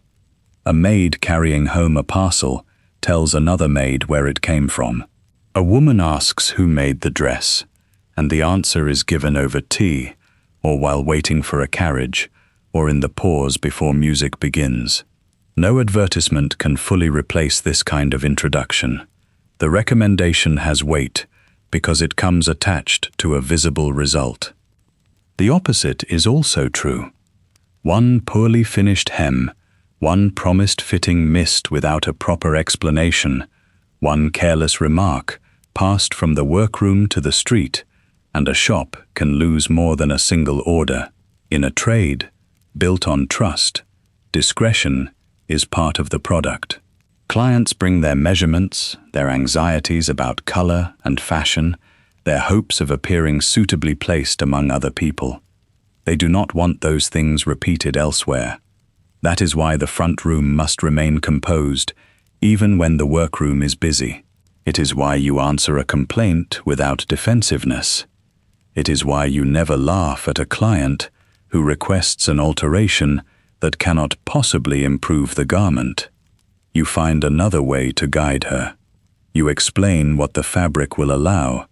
You offer a line, a trim, a small adjustment that preserves her wish without promising nonsense. At the desk, you open the account book to a familiar page. One customer has settled promptly after each order for 3 years. Her bill is substantial this season, but there is no concern. Her household pays when it says it will pay. You mark the account for ordinary attention. The next name brings a pause. This client is never rude. She writes pleasant notes. She refers friends. Yet her payments arrive late enough that you have learned not to depend upon them for immediate expenses. Her current balance is not immense, but it has remained open beyond the date you gave. You could send a sharp demand and perhaps receive the money sooner. You could also offend someone who brings regular custom and who may already feel embarrassed by the delay. Business judgment is rarely as tidy as the ruled lines in a ledger. You take out a sheet of paper and begin a note. It will not accuse, it will not mention inconvenience. It will say that you hope the gown has given satisfaction, that you are enclosing the account for her convenience, and that you remain ready to attend to any future requirements. The words are gentle, their purpose is not. You set the note aside for copying. Next comes the rent. The premises cost more than a little back room would, but the address matters. Clients must be able to find you. They must feel comfortable arriving by carriage or on foot. The front room must suggest that their order will be handled with care. In London, place is advertisement. A dressmaker near the right shops, within reach of the right neighborhoods, can charge more than an equally competent woman hidden in an inconvenient street. Then there is fuel. The irons require heat. The rooms must be warm enough for workers to use their hands comfortably in colder weather. Lamps consume oil or gas as the evenings lengthen. Water, soap, thread, needles, paper, twill tape, chalk, pins, and replacement machine parts are all small costs until they are not. The sewing machine, when treated well, can speed certain seams and save labor. It cannot decide where a gown should be altered. It cannot understand the balance of a skirt, judge the fall of a sleeve, or reassure a client who fears that a color makes her look tired. The machine is useful, but it is not the business. The people using it are the business. From the workroom comes the quick sound of scissors through cloth, followed by the firmer beat of the iron being lifted and set down. You glance at the clock. It is later than you hoped. You close the ledger for a moment and go to inspect the urgent gown. It is laid across the central table, no longer a collection of separate pieces, but almost the garment the client will wear. The grey silk has been pressed into long, clean planes. The velvet sits at the sleeve and skirt, with greater restraint than before. The back fastenings are in place. A strip of paper has been pinned near the hem, marking the small adjustment required after the fitting. You do not touch it immediately. First, you look. A dress must be examined from a little distance, as well as close at hand. From close up, the eye follows stitches and edges. From farther away, it sees what a roomful of people will see: the relation of bodice to skirt, the line of the shoulders, the way the decoration directs attention. You step to one side, then another. The gown is good. It is nearly very good. Near the left side seam, where the velvet trimming meets the silk, one section pulls very slightly. Most people would never notice. You notice because the trim should lie as if it belongs there, not as if it has been persuaded into place. Under a lamp, the unevenness would catch the light. In motion, it might become more apparent. You call the assistant who worked on that portion. She comes at once, wiping her hands on her apron. You show her the place without raising your voice. "There," you say. "Do you see the pull?" She bends close. For a moment, she does not answer. Then she nods. "The lower stitch is too firm," she says. "Yes. Take it back as far as the next join. Ease it, then press it again." It is not pleasant to send work back at this hour. Everyone is tired. The correction may take only a short while, yet it interrupts the pleasing sense that the day is nearly done. But this is precisely when standards are tested. The customer will not know that the seam was corrected. She should not know. The point of the correction is that no one sees the need for it. The assistant carries the gown to her place. You return to the desk, though the ledger feels different now. The figures remain the same, but the day has offered its usual reminder. A shop does not stay open because one woman has good taste. It remains open because she can decide when to spend, when to wait, when to insist, when to trust, and when an almost finished gown must be opened once more. On the shelf above the desk are pattern books and fashion journals. Their pages offer new sleeves, new arrangements of drapery, fresh colors, and the latest ideas from Paris, interpreted for English customers. They are useful, but they do not tell you whether a client will pay. They do not tell you which assistant needs encouragement and which needs clearer instruction. They do not tell you whether a merchant's trim is poor enough to reject, or whether a familiar client should be given another fortnight. Those decisions belong to the woman at the desk. In the front room, the mirrors stand ready for tomorrow. The chairs have been pushed back into place. A length of cream ribbon remains on the counter, left from an earlier consultation, and you wind it around its card before putting it away. Such small acts are not decorative. They keep stock from becoming waste. They allow the next day to begin without confusion. The corrected gown returns before the clock reaches the next hour. You inspect the trim again. This time it lies flat, the velvet following the intended curve without strain. You pass your hand a few inches above it, not touching, only following the line through the air. "Good," you say. The assistant's face eases. She takes the gown back for its final pressing, and you make one last entry in the order book. Delivery before the following evening, balance due on completion, final check in the morning. The words are small. They hold a great deal. The final pressing begins beneath the gaslight. By now, the workroom has changed its character. In the afternoon, it was full of movement, with pieces carried from table to table and questions passing quickly from one pair of hands to another. Now the motions are fewer and more deliberate. The pressing cloth is dampened. The iron is heated and tested. A sleeve is turned carefully over a padded board. A hem is laid flat, then lifted and examined from another angle. The urgent gown hangs near the front room door, where there is space to walk around it. Its skirt has settled into the line you intended. The bodice is smooth across the front. The velvet trim, corrected at last, gives a dark edge to the lighter fabric without pulling at it. You do not allow yourself to think of it as finished merely because the main work is done. A dress may be complete in the sense that every piece has been joined. It may still be unready for its wearer.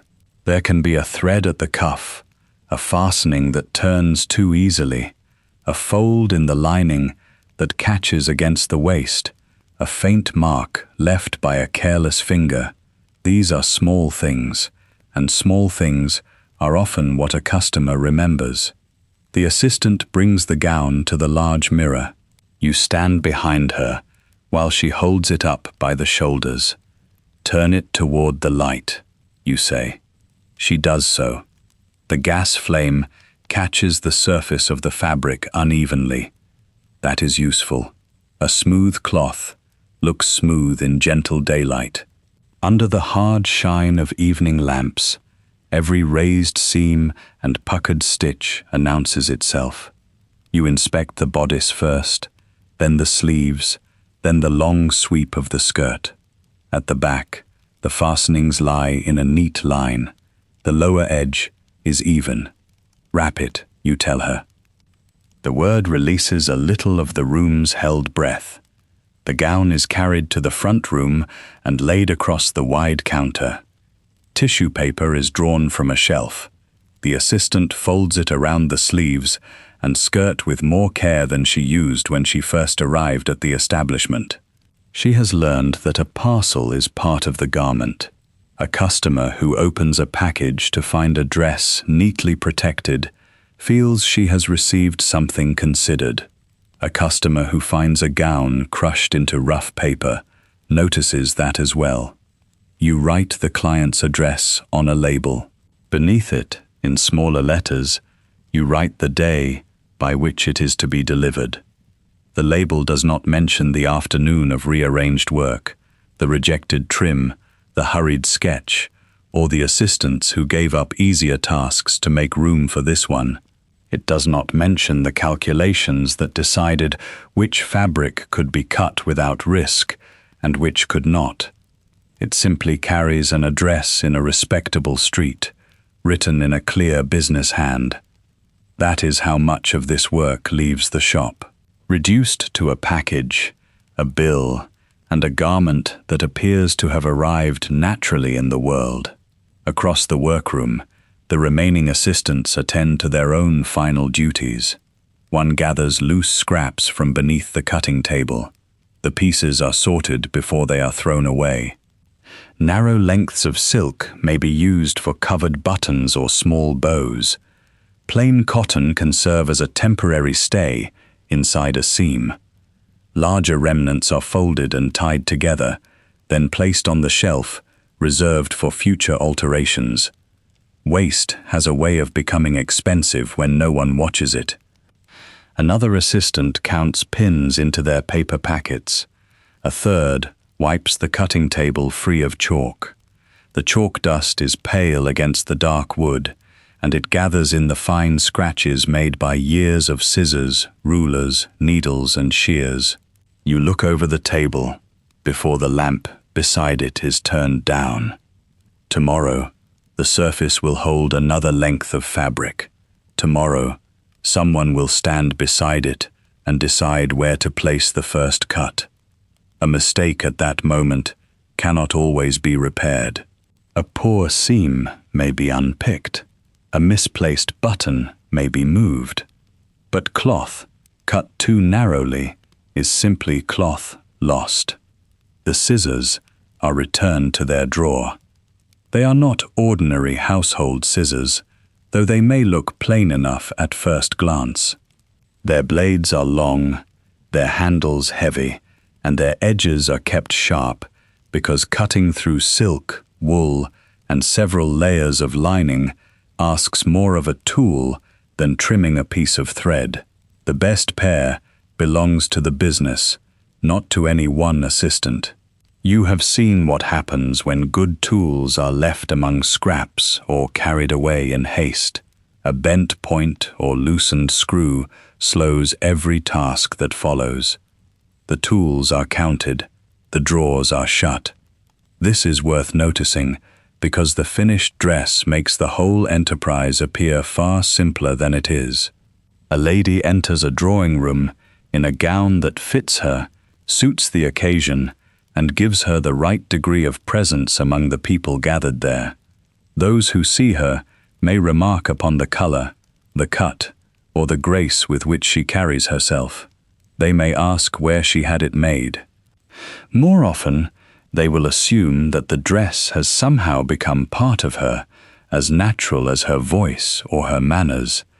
They do not see the paper pattern that came first, pinned to cloth and adjusted with a ruler.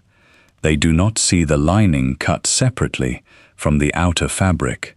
They do not see the hands that turned raw edges inward, stitched seams, pressed them flat, and fastened hooks one by one. They do not see the order book, the supplier's invoice, the kitchen meal eaten quickly upstairs, or the evening spent revising a plan because an appointment changed. The dressmaker's task is to make all that labor disappear without making it careless. In a household, much organization vanishes into the smooth running of a room. In a shop such as yours, the same thing happens on a smaller and more public scale. The customer sees calm. Behind that calm are deliveries, wages, tools, fabric accounts, crowded calendars, and women who must know their work well enough to correct a problem before it becomes visible. The garment is not only sewn, it is managed into being. A knock sounds at the outer door. For a moment, no one moves. The shop is nearly closed, and an unexpected caller at this hour can mean several things. It may be a supplier with a parcel. It may be a messenger who has been delayed by traffic.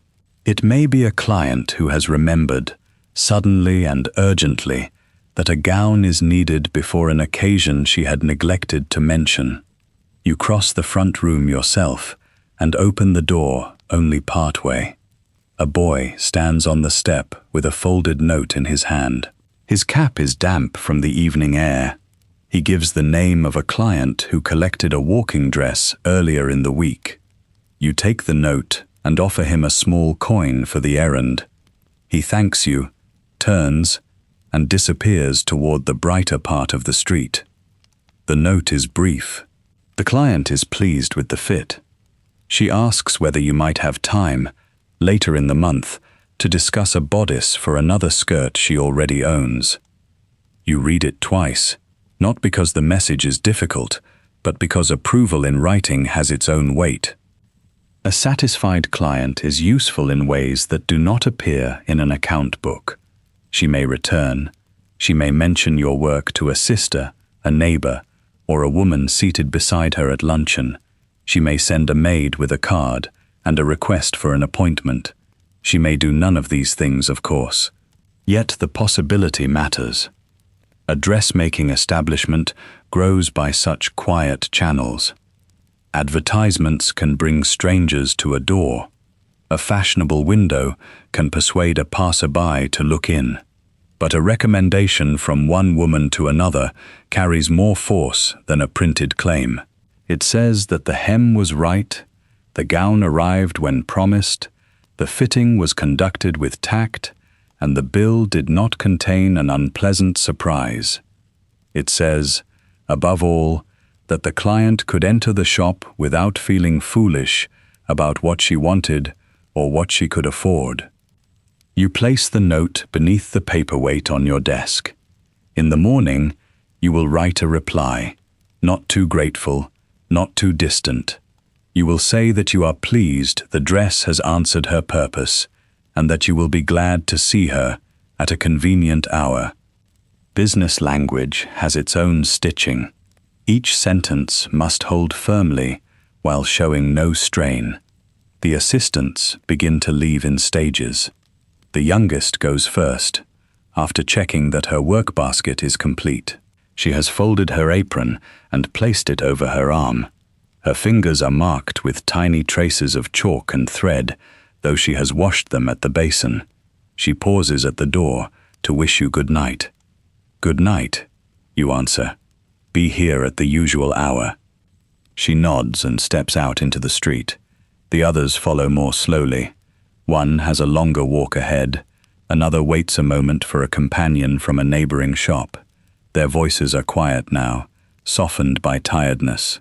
They do not speak much of the gowns they have made. At the end of a long day, fabric and thread have become ordinary again. What matters is a chair, a meal, a familiar room, and the knowledge that tomorrow's work has not yet begun. You watch until the last of them has gone. The front door is locked. The key turns with a solid sound. Back in the workroom, the iron rests on its stand. Its heat has faded, though not entirely. There is a faint smell of warmed metal, damp pressing cloth, and wool. One lamp remains lit above the cutting table. Its circle of light falls across a folded length of fabric, waiting for the morning. You make a final round of the rooms. The parcel for delivery is placed where it cannot be overlooked. The old gown marked for remaking is covered with muslin. The supplier's disappointing trim is set aside with the note that must be sent. A box of buttons is shut and secured. The order book lies closed on the desk, its heavy cover protecting pages crowded with names, measurements, dates, deposits, and promises. You place your hand on it for a moment. It contains no portraits. It records no one's private thoughts. Yet, it is a map of lives crossing through the shop. A new dress for a visit, a remade skirt for a changed season, a practical wool gown for a woman who must walk, call, manage errands, and appear properly dressed wherever the day carries her. A silk commission for an evening room full of observers. Each order asks for cloth and labor. Each also asks for judgment. You know which client prefers a firmer sleeve. You know who dislikes a bright shade near her face. You know who settles accounts promptly, who needs a reminder, who wants the latest fashion softened into something she can wear without discomfort. You know these things because knowing them keeps the work moving. You know them because clients return to the person who remembers. Still, when the gown is admired elsewhere, the praise belongs to the wearer. That is not entirely unfair. She has chosen the occasion, paid the bill, and carried herself before the world. Yet the ease she presents has been made possible by knowledge that remains in this room. Your knowledge, the cutter's knowledge, the fitter's knowledge, the practiced knowledge held in the hands of women whose names rarely travel beyond a label, a receipt, or a recommendation spoken over tea. It is real authority, though it is not always called authority. You decide what can be done with a length of silk. You direct the work of the room. You keep accounts that determine whether wages can be paid at week's end. You refuse poor material when refusing it protects the shop's name. You make a client feel attended to without allowing her uncertainty to become the workroom's confusion. But the authority has limits. A season can turn quiet. A supplier can raise prices. A client with a grand address can delay payment. Fashion can move on from a shape that filled your order book only months before. Reputation takes years to build and very little time to weaken. So you lock the drawers. You check the door again. You leave tomorrow's instructions where they will be seen. Then you turn down the final lamp.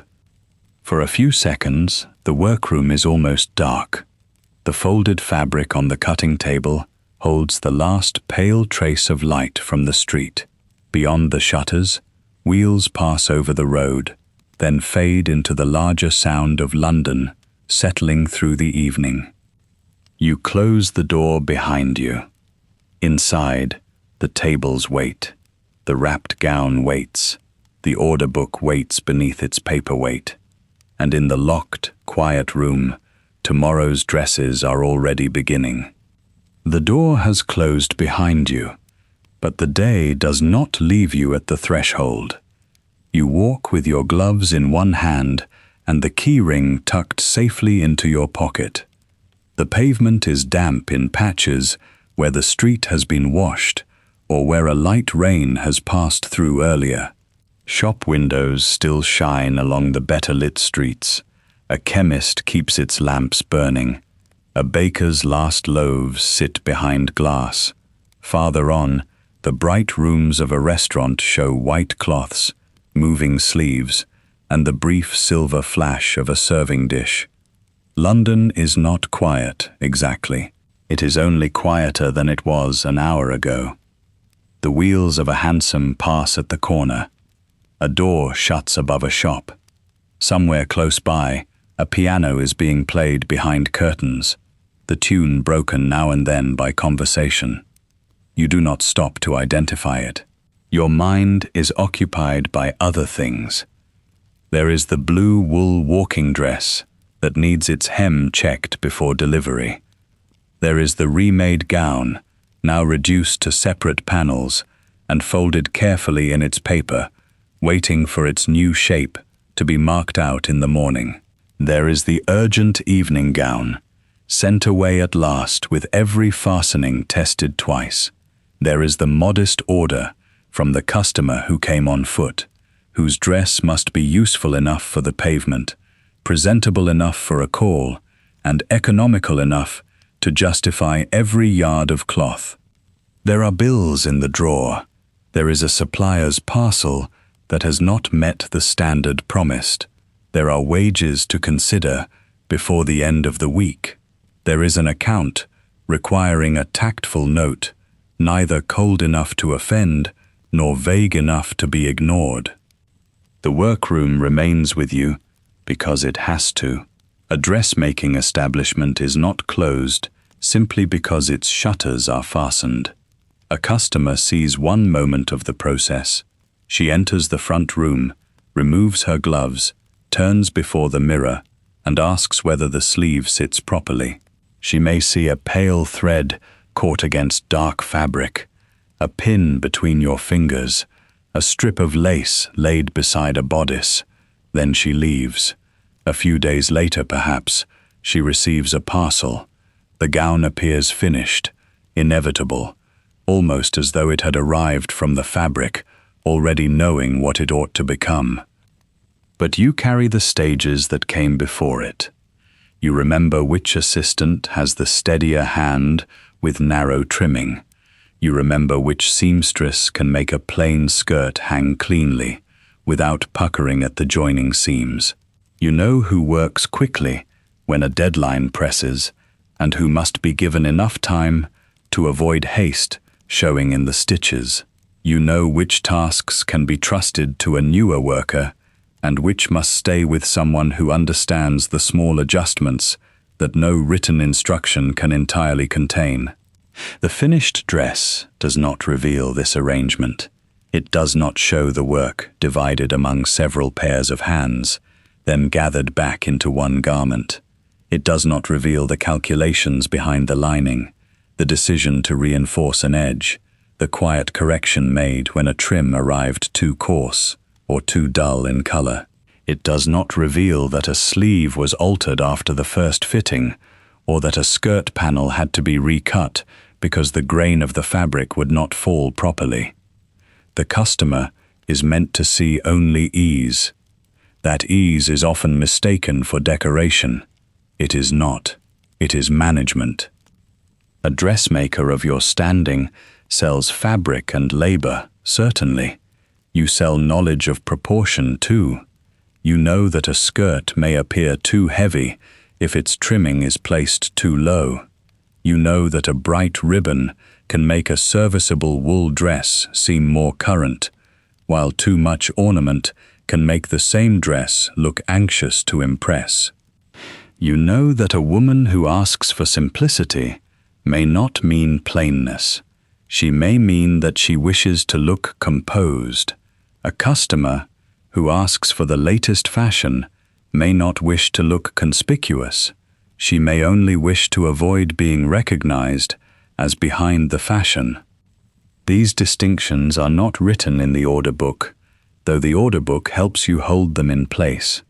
The book contains names, addresses, dates, measurements, fabrics, estimates, deposits, and delivery instructions. Its pages record the business in a form that can be checked. Yet the margins of your memory contain the rest. This customer dislikes a high neckline, though she has never said so directly.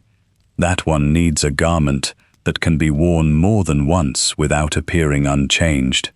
Another is careful with money, but wants the result to look generous. One client arrives with firm opinions and expects them to be received as final. Another asks many questions because she needs reassurance before she can choose. You learn these things through repetition. A first fitting tells you something. A second fitting tells you more. The choice between a plain braid and a costly fringe may tell you still more, though never everything. A sensible dressmaker does not turn such observations into gossip. That restraint is part of the service. Clients speak freely in fitting rooms because the room feels separate from the street. A maid may mention that an invitation has arrived. A customer may say that she has several occasions ahead, or that she needs nothing too expensive just now. A daughter may be brought in for measurements while her mother discusses a household visit, a change of plans, or an approaching season in the country. You hear enough to understand the demands placed upon a gown. You do not need to ask for the private reason beneath every request. The best response is usually practical. A darker silk will travel better. A detachable trim gives a garment another use. A new bodice may refresh an existing skirt. A more durable lining will save trouble later. If a customer's budget has narrowed, you can guide her toward choices that protect her dignity as well as her purse. There is skill in knowing when to speak plainly and when to let a possibility appear as though it has risen naturally from the fabric itself. You think of the returning customer with the older gown. She wanted last season forgotten, though she did not put it in those terms. She wanted the expense of a new appearance, without the expense of an entirely new purchase. The old fabric was still sound in places. Its color had not faded beyond use. The skirt could give material to the revised bodice. The original trimming had to go. The shape required changing. The labor would be considerable. It is easy for someone outside the trade to imagine that remaking is a small matter. Open a few seams, move a ruffle, add new buttons. But old cloth has a memory. It holds former fold lines, needle marks, and wear at edges that once received the most friction. It must be examined before promises are made. A dress can be reworked only so far before its past begins to show through the new design. You had told the customer what could be done, not harshly, not with the cold satisfaction of proving that economy has limits. You had given her the best version of the truth, and she had accepted it. That, too, is work you carry home. There are dressmakers who have built businesses on flattering every proposal. They agree too quickly, accept impossible dates, promise effects that the material cannot support, and discover too late that a pleased customer at the fitting may become a displeased customer at the delivery. You have learned that agreement is not always kindness. A careful refusal can preserve more trust than an eager promise. Still, refusal has its price. A shop depends on goodwill. A woman who feels embarrassed may not return. A client who hears that another establishment has offered easier terms may decide to try it, even if those terms are foolish. A wealthy customer may bring introductions with her. A satisfied customer of moderate means may bring steadier work over many years. Neither can be treated carelessly. This is why the front room matters almost as much as the workroom. The workroom produces the garment, but the front room protects the relationship. Its chairs must be comfortable. Its mirror must be clear. The fabric samples must be arranged so that choosing does not feel like searching through disorder. A visitor should feel that the appointment has been expected, that her time has value, that her preferences have been remembered. Even when the day has been difficult, even when a supplier has disappointed you, even when the assistants are working close to their limit, the customer must not be made to feel she has entered a place of strain. She has come to bring her own concerns. A dressmaker's first task is not to add the shop's concerns to them. By the time you reach your rooms, the key ring has warmed in your pocket. You climb the stairs, remove your hat, and place your gloves where they will be found in the morning.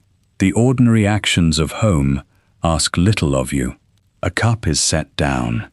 A chair receives the weight of the day.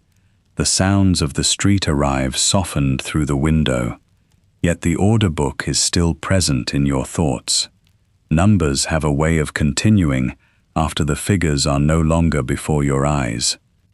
A fashionable gown may command a handsome price, particularly if it uses costly silk, fine lace, elaborate trimming, and several fittings. From the street, such a commission can make a dressmaking business seem prosperous. A passerby sees the client's carriage at the curb, the parcel wrapped in tissue, the polished front window. She may assume that money flows easily through the rooms behind it. But the money has many destinations before it becomes profit. There is the cloth merchant who must be paid. There are trimmings, thread, lining, hooks, buttons, paper, packing materials, coal for the fire, oil for lamps, rent for the premises, and repairs to tables and tools. There are wages for women whose work cannot be postponed merely because a client's account has not yet been settled. There are quiet weeks after crowded ones, when the rooms remain open and the hands still need employment. A large order can keep everyone busy. It can also leave the business exposed if payment drifts later and later. Credit is both convenience and risk. Customers of good standing may expect time. In some circles, immediate payment can almost seem too commercial, as though the transaction were beneath notice. Yet suppliers rarely share that delicacy. Their invoices arrive when they arrive. Workers require their pay. The landlord does not accept reputation in place of rent. So you calculate. You decide which customer can be given another week without concern. You consider who has always paid reliably after a reminder. You remember the one who speaks warmly of the shop but leaves accounts unanswered until pressed. You know that a note must be written in a tone that preserves the possibility of future business. Such arithmetic is not separate from dressmaking. It is part of it. The same judgment that tells you whether a fabric will bear recutting tells you whether an account can bear patience. In each case, appearances matter, but substance matters more. A gown may look costly while being made from materials selected with care. A customer may look secure while watching every expense. A shop may appear busy while carrying too much unfinished work. You learn not to trust the first impression alone. This is perhaps what you know about your clients. Not their secrets, not the private details that belong to them. You know the pressures that arrive at your counter, disguised as requests for a new sleeve, a different color, a quicker delivery, a less expensive trim. You know that clothing is expected to speak before its wearer does. A walking dress must suggest order and good sense. A visiting gown must acknowledge the room it enters. An evening dress must work under lamplight, beside flowers, against wallpaper, among other women who have also considered their appearance with care. A garment for a family occasion may need to show affection without display. One made for repeated use must remain respectable after several seasons of wear. Your clients may call these matters taste. They are taste in part. They are also rules. Some are written in etiquette books. Others are learned through watching who is received, who is copied, who is quietly judged, and who is allowed to disregard the rules because her position is secure enough. The woman with a smaller purse must often make one dress answer several demands. You had seen that clearly this afternoon. Her order was not grand, but it was important. She needed a garment that could cross different parts of her life without failing her in any of them. A sturdy fabric, a practical cut, restrained trimming, and careful finishing could give her more than a dress. It could give her one less thing to worry over when she stepped out among people who noticed such things. There is no lesser form of skill in making that possible. The shop's reputation may be built partly on silk and velvet, on gowns sent to fine houses and discussed over afternoon tea. But it is sustained by the full range of work, the altered sleeve, the remade skirt, the plain dress that hangs properly, the parcel delivered when promised, the fitting conducted without impatience, the account kept accurately, the client remembered. Trust does not usually arrive with ceremony. It accumulates. A customer returns because the last gown was comfortable.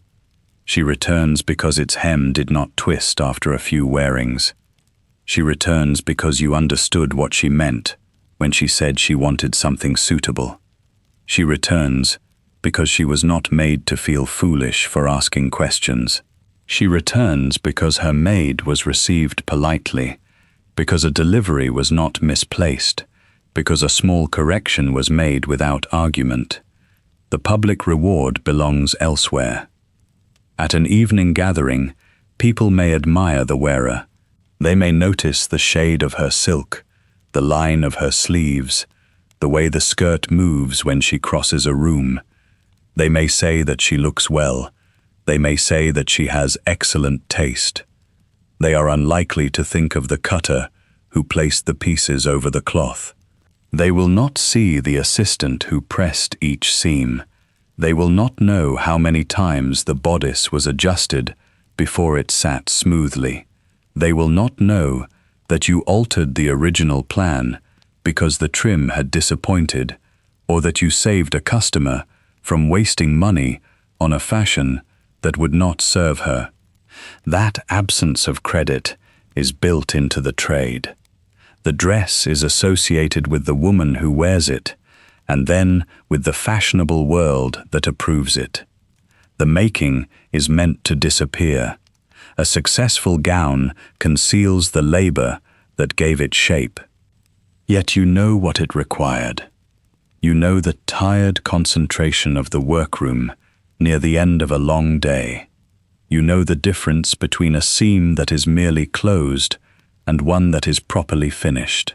You know how much confidence it takes to guide a client who believes she is only choosing ribbons. You know the discipline of holding a business together through changing fashions, uncertain accounts, demanding deadlines, and the needs of the women who depend upon the wages you provide. Your knowledge gives you a kind of authority. Within the shop, decisions come to you. Assistants wait for your judgment. Suppliers Learn that you inspect what they send. Customers return because your advice has proved sound. You earn money through skill that is visible to those who understand the work. But it is an authority bounded by other people's money, other people's invitations, other people's changing ideas of what is desirable. A quiet season can narrow your choices. A fashionable color can become unfashionable before stock is used. A client's delayed payment can turn a good month uneasy. A new shop can open nearby with brighter windows or lower prices. The work is skilled, but skill does not remove the uncertainty surrounding women's paid labor. You have built something real within those limits. That matters. The women in your workroom are not simply making pretty things. They are reading cloth, managing time, solving practical problems, meeting standards that shift from season to season, and turning a customer's half-formed wish into an object that can survive public view. Their labor supports households beyond the shop, as well as the households of the clients they serve. The trade offers income, responsibility, and a measure of command. It also asks for endurance. It asks for memory.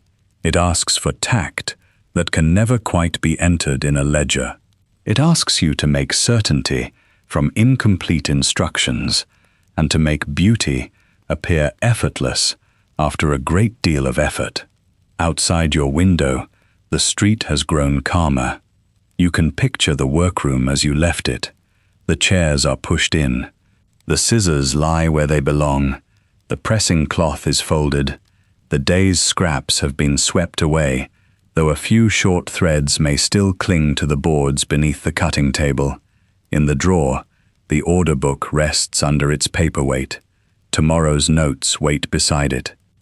Behind the locked shutters, the fabric is still. A length of wool lies ready for marking. Silk is folded in its box. The old gown, taken apart and prepared for its second life, waits in patient pieces. Nothing in the room announces the number of decisions held there. Nothing speaks of the women who will arrive in the morning, take up their tools, and begin again. The city settles around the closed shop, and on the cutting table, beneath the darkened window, tomorrow's work waits quietly for the hands that know what to do.